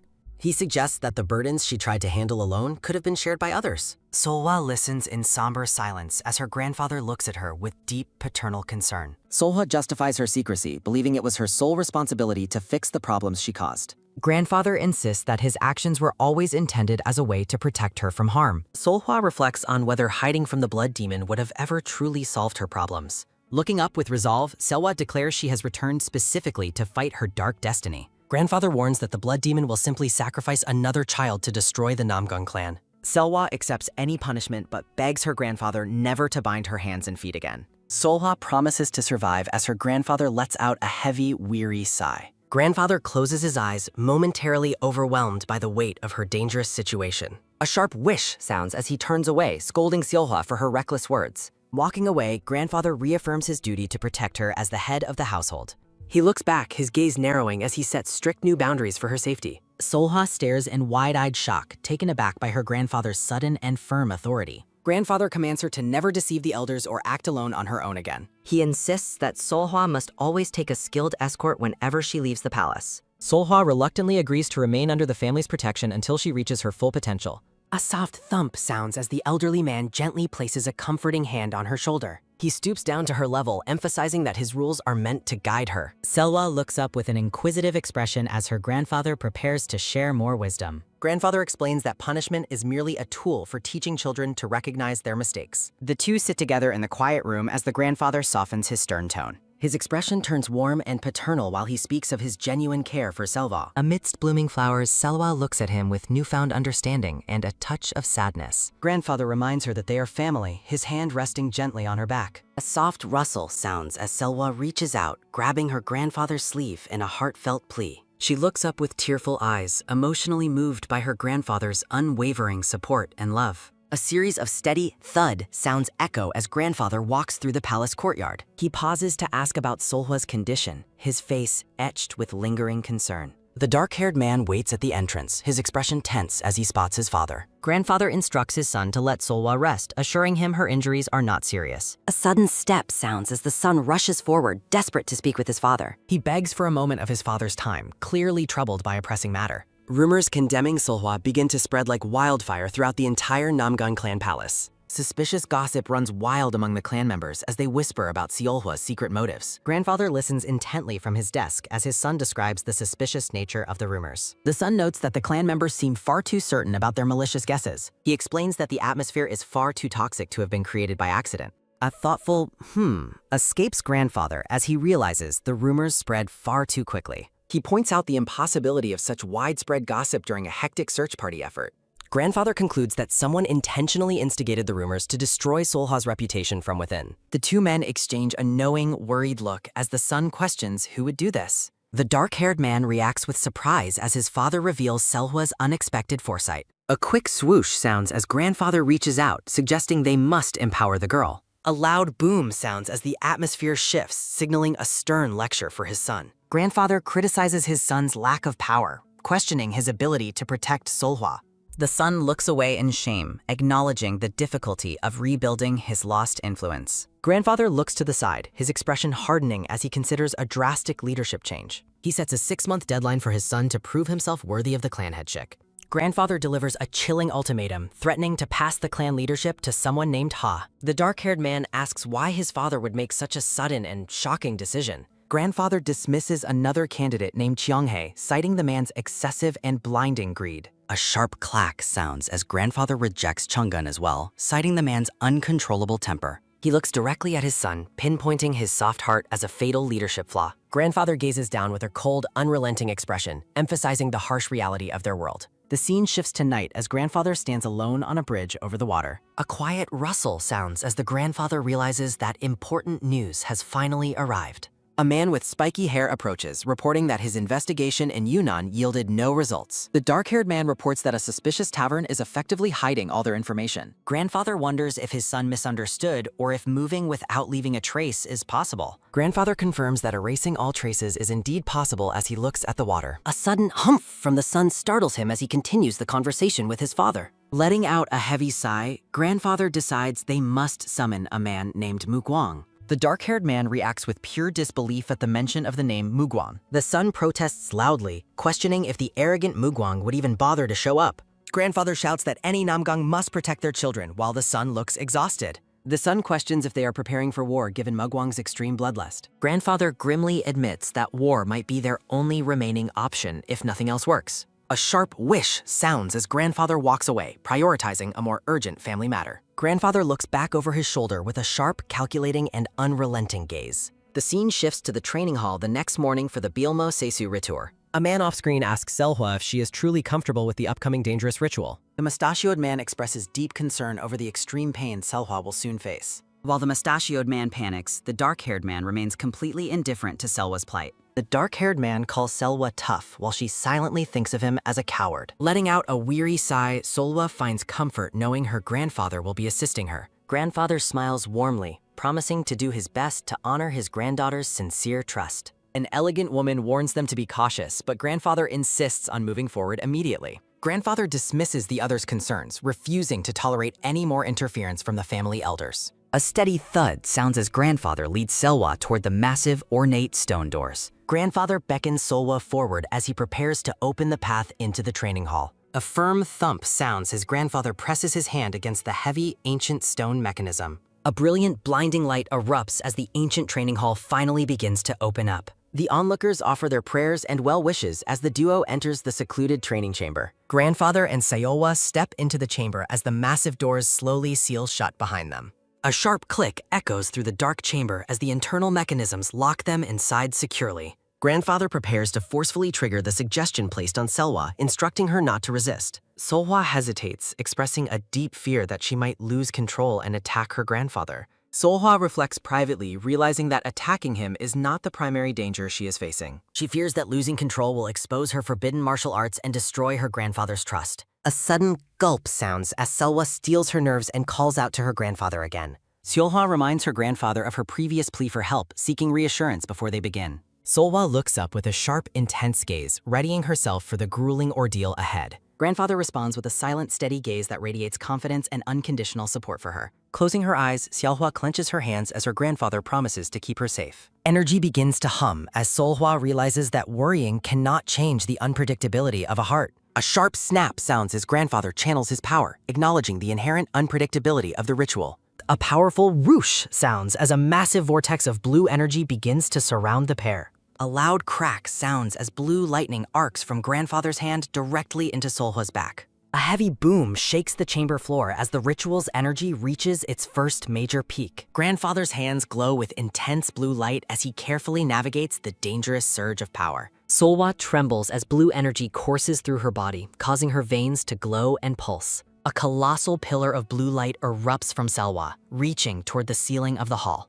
A violent slash sounds as dark, jagged red energy suddenly erupts and clashes with the blue. A thunderous boom echoes as a massive wave of crimson energy violently knocks the duo backward. Selhwa hangs her head in utter exhaustion as the first stage of the ritual concludes. Selhwa looks up with a haunting expression as her eyes suddenly ignite with a red glow. A terrifying aura of red flames erupts behind Selhwa as she fully awakens her dormant power. Selhwa stares intently as she senses a long-forgotten malicious aura returning to the world. A sudden whoosh sounds as Selwa lunges forward, aiming a powerful kick at the elder. A thunderous boom sounds as the gray-haired man effortlessly blocks her strike with one hand. Selhwa tumbles back through intense red energy before landing steadily on the cracked cave floor. A resonant gong sounds as the elder stands firm amidst a shimmering pillar of golden light. Selhwa flinches, her red eyes widening in surprise as she recovers from the heavy impact. A sharp clack sounds as Selhwa gracefully maneuvers through the air to regain her distance. The elder commends her quick judgment as she backs away from his overwhelming, powerful presence. He commands her to draw her blade, and she complies with a resolute, determined expression. Selhwa draws her sword, explaining the only two ways to break their current magical deadlock. The elder agrees, noting that ki must either be reclaimed or exhausted from the body. He explains the brutal necessity of forcing the internal energy to burn itself out completely. The elder stands before a grand dragon motif, readying himself for their high-stakes martial duel. He invites the child to begin their play with a calm, focused, and challenging gaze. A loud clang sounds as their weapons first meet in a spark of blinding white light. Multiple sharp clangs ring out as their blades clash repeatedly in a fierce, fiery exchange. A rushing whoosh sounds as Selhwa leaps high to avoid the elder's powerful horizontal counterswing. A heavy boom sounds as the elder blocks her downward strike with his heavy weapon. He observes that her incredible speed effectively compensates for her relative lack of physical strength. Solhwa prepares a new stance as a swirling dark violet energy begins to manifest around her. A bright flash sounds as the elder executes a blindingly fast and powerful horizontal slash. A thunderous boom sounds as the cave floor shatters under the weight of their combat. Sharp clangs ring out as Solhwa relentlessly strikes, her red eyes burning with fierce determination. A rapid patter sounds as she darts across the cavern walls to find a new opening. A sharp slash sounds as she unleashes a glowing arc of energy toward her seated opponent. The elder admits he cannot match her speed if the battle continues at this pace. He acknowledges her skill, realizing she has been hiding her true sword techniques until now. Selhwa prepares her real offensive, signaling the start of a much more serious battle. A sudden flash sounds as her blade begins to glow with an intense, burning red light. Solhwa descends from above, completely enveloped in a massive, swirling pillar of crimson flame. A rushing whoosh sounds as she focuses her power into a single, devastating vertical strike. The elder is shocked, sensing a familiar but terrifying power emanating from her glowing blade. A thunderous boom sounds as she slams her sword down with world-shaking intensity. A heavy thud sounds as the elder is forced to ground himself against her power. A thunderous boom sounds as the sheer force of their collision erupts in white light. A sharp clang sounds as their blades lock once more in a desperate struggle for dominance. A thunderous boom sounds as the surrounding environment collapses under their clashing energies. The elder recoils in disbelief, realizing the impossibility of the legendary technique she is using. He recognizes several legendary styles, including the ultimate martial arts designed to break his lineage. Selhwa leaps toward him again, surrounded by spectral white birds in a display of power. She glares with cold intensity, her red eyes fixed on her opponent through the chaos. A thunderous boom sounds as the elder unleashes a massive golden arc of energy. He notes the techniques and have been deliberately altered to be even deadlier. A sharp clack sounds as Solhwa's blade strikes his, revealing the truth of her training. Solhwa lunges from the sky like a falling star, wreathed in a sphere of fire. The elder realizes she wields martial arts specifically crafted to destroy the Namgung sword style. A thunderous boom sounds as their final, most powerful exchange creates a massive explosion. A sharp snap sounds as the force of the collision sends shockwaves through the air. A thunderous boom sounds as a blinding beam of light pierces through the darkness.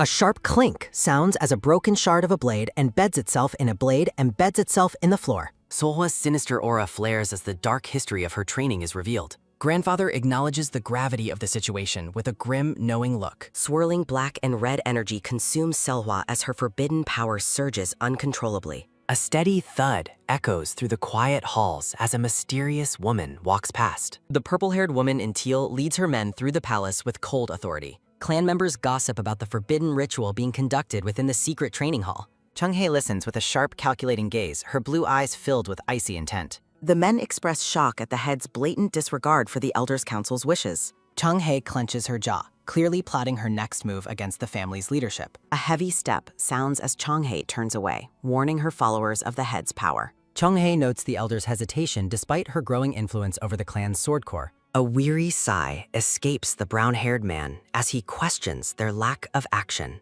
Changhae warns that the head's warmth is merely a facade for a calculating mind. A sudden rustle startles Changhae as she senses an opportunity to divert the head's attention. The report of unexpected guests from Mount Hua leaves Changhae momentarily stunned and suspicious. Seeing the head's absence as a golden opportunity, Changhae prepares to make her move. A sudden crack sounds as the scene shifts to an intense training session's impact. A massive boom echoes as Selhwa and her grandfather clash with earth-shattering power. A quick thud sounds as Solhwa launches a relentless assault against her grandfather's defense. A sharp clack rings out as their energy-infused strikes collide in a blinding flash. Solhwa demonstrates incredible prowess, seamlessly combining complex footwork with lethal fist techniques. A sudden whack sounds as her grandfather expertly parries a powerful, low-sweeping kick. Grandfather observes in silence as Selhwa executes the clan's finger techniques with flawless precision. He maintains a steady, defensive stance, carefully gauging the depth of his granddaughter's talent. A violent slash sounds as Seolhwa presses her advantage with a series of rapid strikes. A sharp whish sounds as the grandfather deflects an attack with a surge of light. Seolhwa warns her grandfather that her escalating power might unintentionally become lethal. A thunderous boom shakes the chamber as Seolhwa's concentrated energy strikes her grandfather's palm. Reaching out, grandfather commands her to stop, instantly quelling the volatile energy around her. A massive boom erupts as the excess energy is safely redirected into the chamber floor. A soft rustle sounds as the dust begins to settle around the two exhausted figures. Standing tall, grandfather declares the session over while Seolhwa collapses from the immense strain. 2 days have passed as they stand amidst the wreckage of their intense training session. Letting out a ragged huff, Seolhwa listens as her grandfather praises her fierce willpower. Grandfather draws his golden sword, promising to show her the ultimate secret of their clan. Seolhwa watches with wide, expectant eyes as a brilliant blue light begins to emanate. A majestic, glowing blue dragon manifests, swirling through the chamber with divine, ethereal grace. Grandfather wields the spectral beast, demonstrating a level of power that transcends ordinary martial arts. He explains that the essence of their family's strength is an unbreakable, eternal legacy. The golden blade gleams with celestial energy as the final lesson begins to take shape. A sudden whoosh sounds as the blue dragon spirals around the awestruck Seolhwa. Letting out a soft ah, Seolhwa is completely mesmerized by the divine spectacle before her. A blinding bang fills the room as the ritual reaches its final, magnificent conclusion. Violent arcs of blue energy surge one last time before finally fading into silence. Seolhwa sits motionless as the remnant winds of the technique swirl around her. A gentle thump sounds as grandfather catches the exhausted Seolhwa before she hits the ground. He cradles her sleeping form with paternal tenderness, relieved that the ritual was a success. Grandfather whispers a soft blessing, encouraging his granddaughter to rest and recover her strength. Outside, a scarred man watches the peaceful scenery, frustrated by his own mounting problems. Letting out a bitter humph, the guest laments wasting his precious time at the palace. Visitors inform the gray-haired elder that their sect leader sent them regarding the Namgang clan. Seolhwa watches as the visitors ask to personally congratulate the lord of the household. The elder explains that the lord is currently in seclusion for training and cannot meet.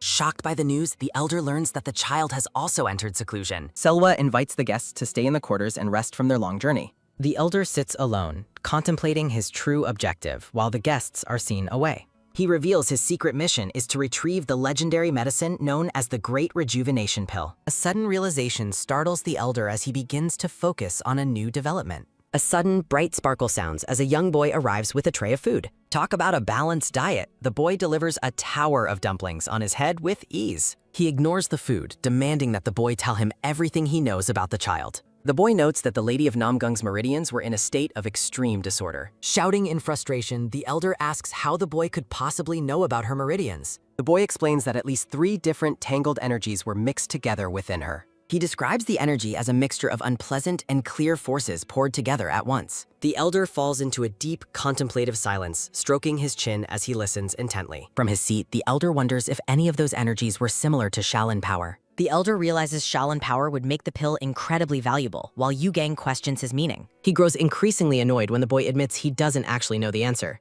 A roaring whoosh sounds as the elder shouts at the boy for hesitating and wasting precious time.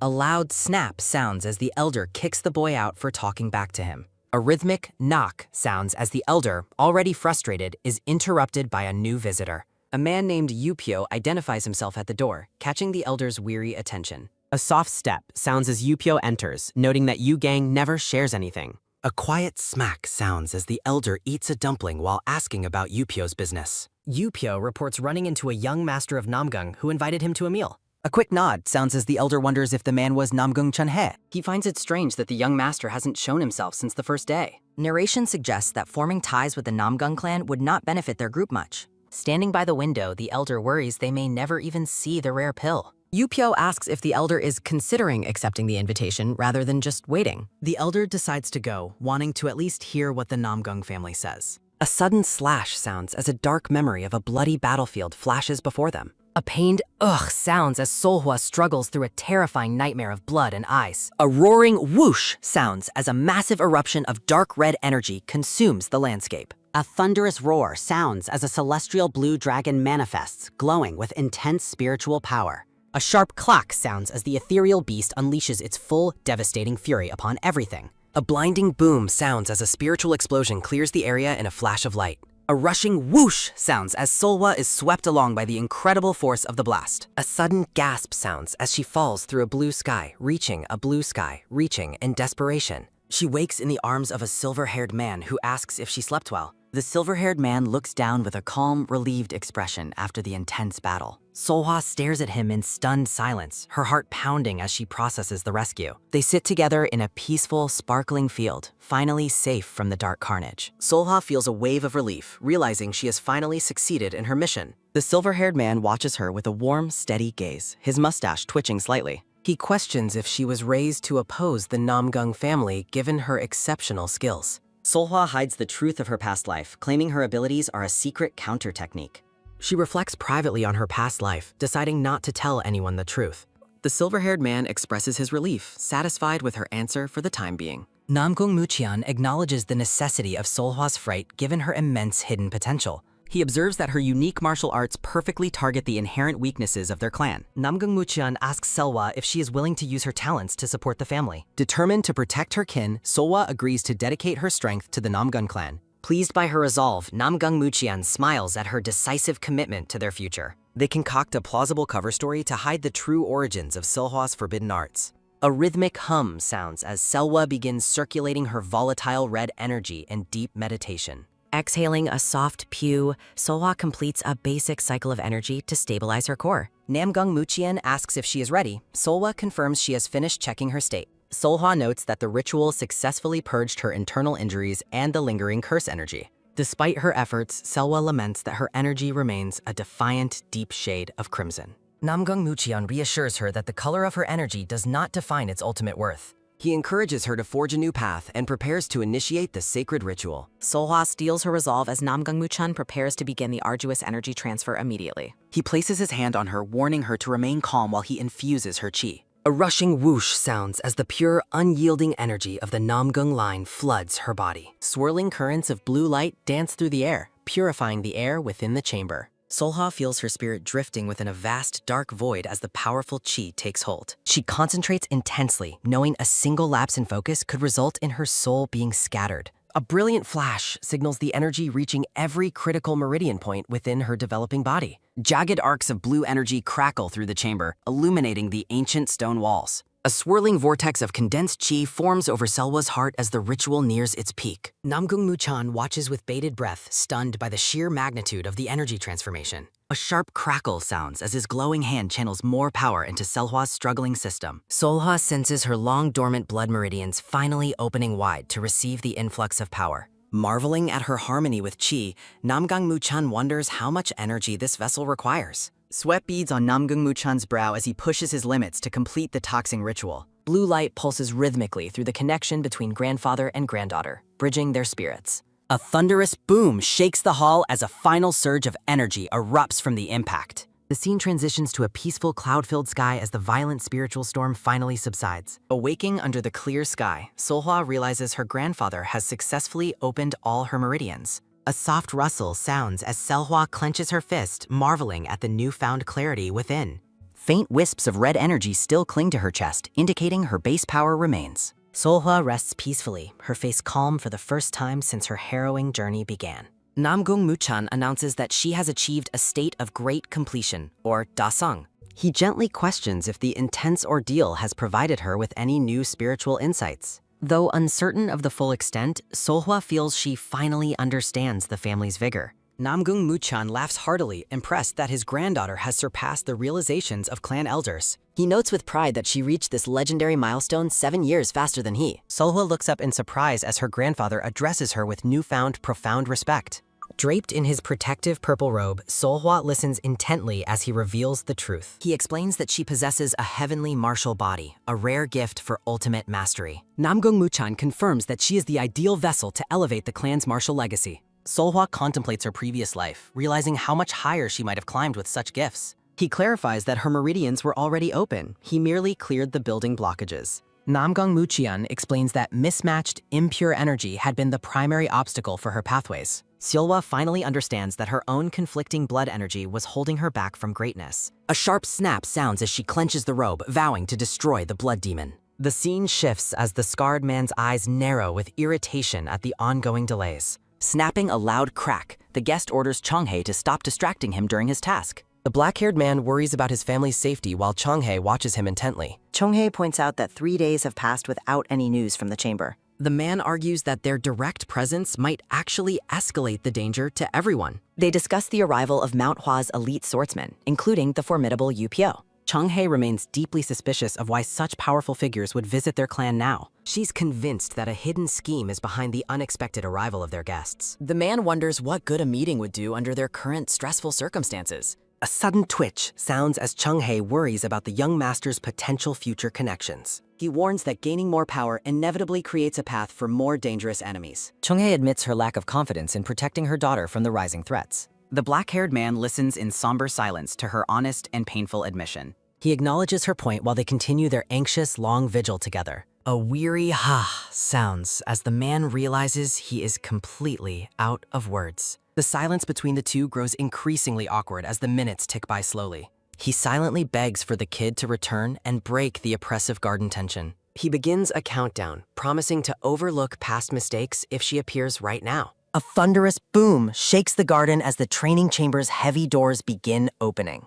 A heavy clack sounds as Solwa finally emerges from the dark, ancient training chamber. The man shouts "Solwa" in pure relief as she steps out into the light.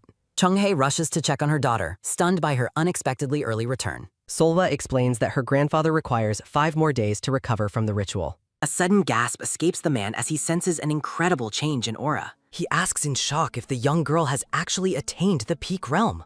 Solwa stands enveloped in golden energy, her eyes glowing with newfound legendary power. She confirms her breakthrough, leaving both parents stunned by her rapid and incredible growth. A hearty laugh sounds as the man praises her stable and potent new energy. Chonghae mentions that guests from Manhwa are currently waiting to see her. Solwa reflects on the news while her mother offers her a chance to rest. A sudden freeze sounds as Solwa realizes the guests want the Great Rejuvenation Pill. The man calculates they only have 2 days left before their training deadline expires. Solwa requests that her early departure from the chamber remain a very strict secret. A quick wish sounds as Solwa reveals she already consumed the sacred rejuvenation pill. A sharp snap sounds as she ties her hair, preparing for immediate and decisive action. Solwa insists there is no time to waste as she readies to depart immediately. The adults protest her going alone so soon after her intense and taxing ritual. A thoughtful sounds as the man searches for a viable solution to help. He decides to let the first young master accompany her to handle any diplomats. He acknowledges that the clan bears the responsibility of protecting its most talented child. A soft whoosh sounds as he cautions her to prioritize a safe and quick return.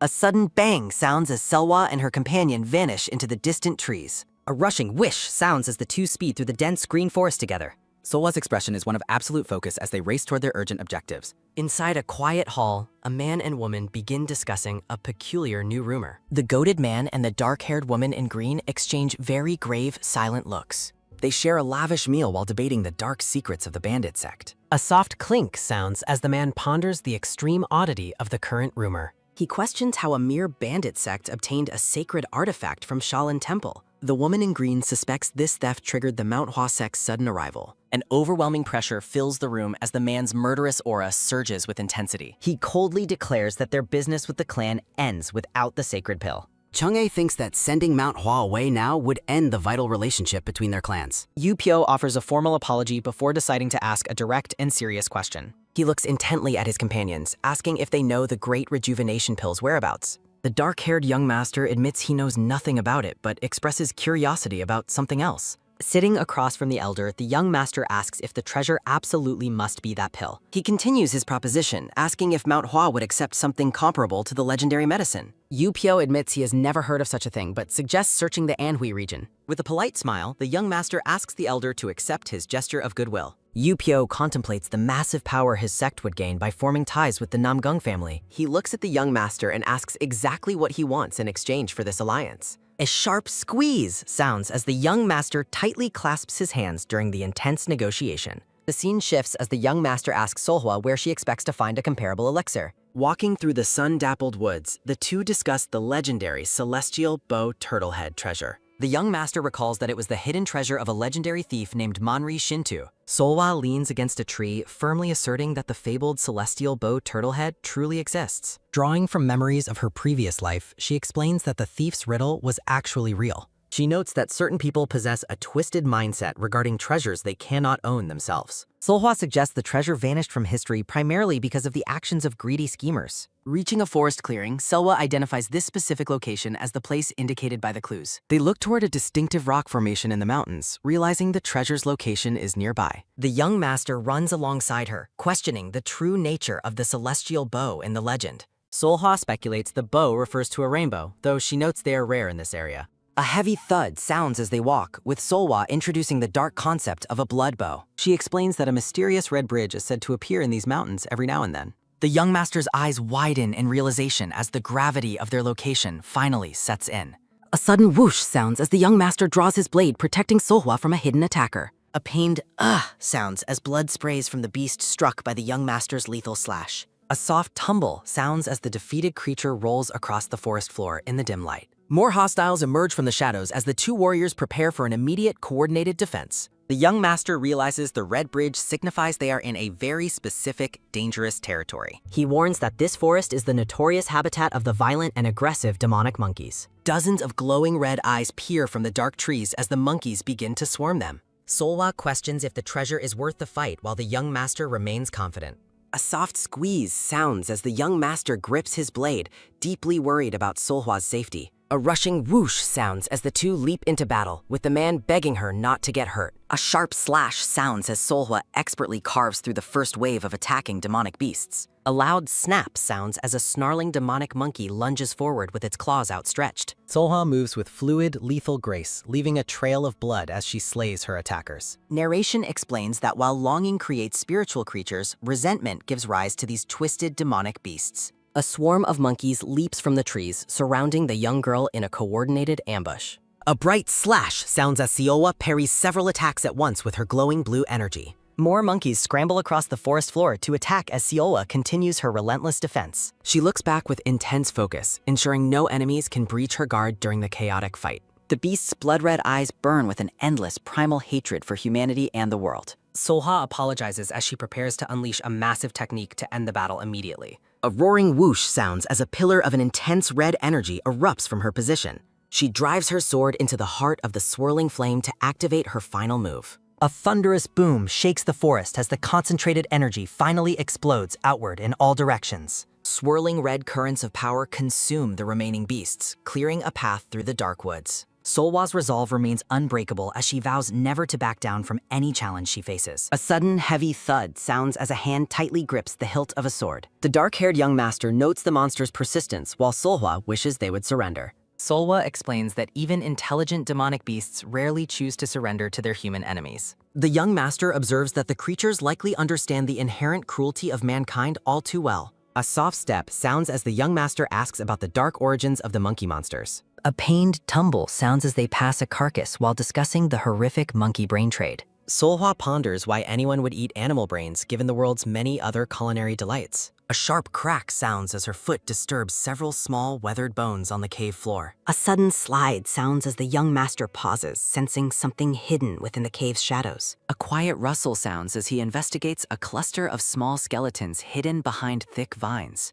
Solhwa calls out to her father while they explore the depths of the ancient dark cavern. She points toward a dark opening, urging him to look at the tragic discovery hidden there. A heavy thud sounds as several more small skeletons are revealed scattered across the cavern floor. The young master realizes these aren't treasures, but the gathered remains of many baby monkeys. Solhwa asks why they were here, and her father explains they were likely hiding from hunters. She explains that hunters seek monkeys even in winter, forcing them into trees or deep caves. A soft slither sounds as Solhwa admits she was mistaken about the nature of their current quest. A sharp clock sounds as she explains it's actually peak hunting season for the demonic monkeys. Narration describes a horrific mist formed by the blood of the monkeys evaporating in the sunlight. The young master finds the story horrific while Selwa laments the pointless, cruel wild goose chase. Solhwa stares ahead in silence, admitting she has no other locations in mind right now. The young master laughs softly, asking if the tragedy of the monkeys has truly bothered her. Solhwa sits alone, realizing that even monsters possess a deep affection for their lost children. The young master's expression softens as he reflects on a heart replaying a lost child's cries. He looks down with deep empathy, acknowledging that he understands that specific pain all too well. A soft sounds as a much younger Solhwa sleeps soundly in her mother's warm embrace. A gentle tap sounds as Changhae tenderly pats the sleeping girl while they rest together. A sudden clatter sounds as the young master discusses a bandit attack on a merchant caravan. Changhae tells him to go ahead and help as the situation sounds increasingly dire and urgent. She reassures him that with the Lord here, she and the child will be perfectly safe. The young master bids his wife a tender farewell before departing on his urgent mission. Narration laments that they left their post for what was meant to be only a fleeting moment. A pained step sounds as he walks through a bloody battlefield under a dark red sky. His expression turns to one of pure horror as he witnesses the devastation left behind. He frantically searches the ruins, shouting for his wife and Selwa amid the wreckage and fire. A wet cough sounds as a dying man looks up, calling out for the young master. A sudden dash sounds as he rushes to the fallen guard, who urges him to hurry. He realizes in absolute despair that he has arrived far too late to prevent the catastrophe. A rushing whoosh sounds as the young master sprints through the forest with desperate, frantic speed. A rapid patter sounds as he begs for his family to still be alive when he arrives. His jaw clenches in agony as he pleads with fate not to be too late. His eyes widen in terror, desperately hoping to find them alive among the shadows of the woods. A sudden flare sounds as he leaps down toward a group of dark masked intruders. He discovers a group of assassins surrounding a man holding a crying, terrified child. A sudden slash sounds as the young master carves through an assassin in a blind fury. A loud clang sounds as he clashes blades with the remaining attackers to rescue the girl. An assassin flees into the night, carrying the small, screaming girl away from her father. Young Solwa cries out for her father as she is carried off into the cold darkness. A sudden flash sounds as the young master watches in stunned, helpless horror. A bright burst sounds as he is knocked back, losing sight of the abducted child. A sharp tat sounds as the young master lands desperately on a dark, rocky mountain ledge. The young master battles assassins on a cliff while his daughter is plunged into the dark abyss. A frantic wah sounds as the young girl's desperate scream for her father echoes through the void. The young master's face contorts with pure, helpless rage as a bright light flares before him. A rushing whoosh sounds as the young master unleashed a devastating slash, desperate to reach his daughter. A sharp slash sounds as blood sprays across the night while he carves through the remaining attackers. A heavy thud sounds as the young master collapses, surrounded by the carnage of his failed rescue. A low whir sounds as the world blurs around the broken father, consumed by his mounting despair. A piercing ee sounds as the young master's reality shatters like glass from the weight of loss. A high-pitched pee rings in his ears as he stares blankly into the cold, uncaring blue light. Narration laments that this was the tragic moment the young master heard his entire world finally collapse.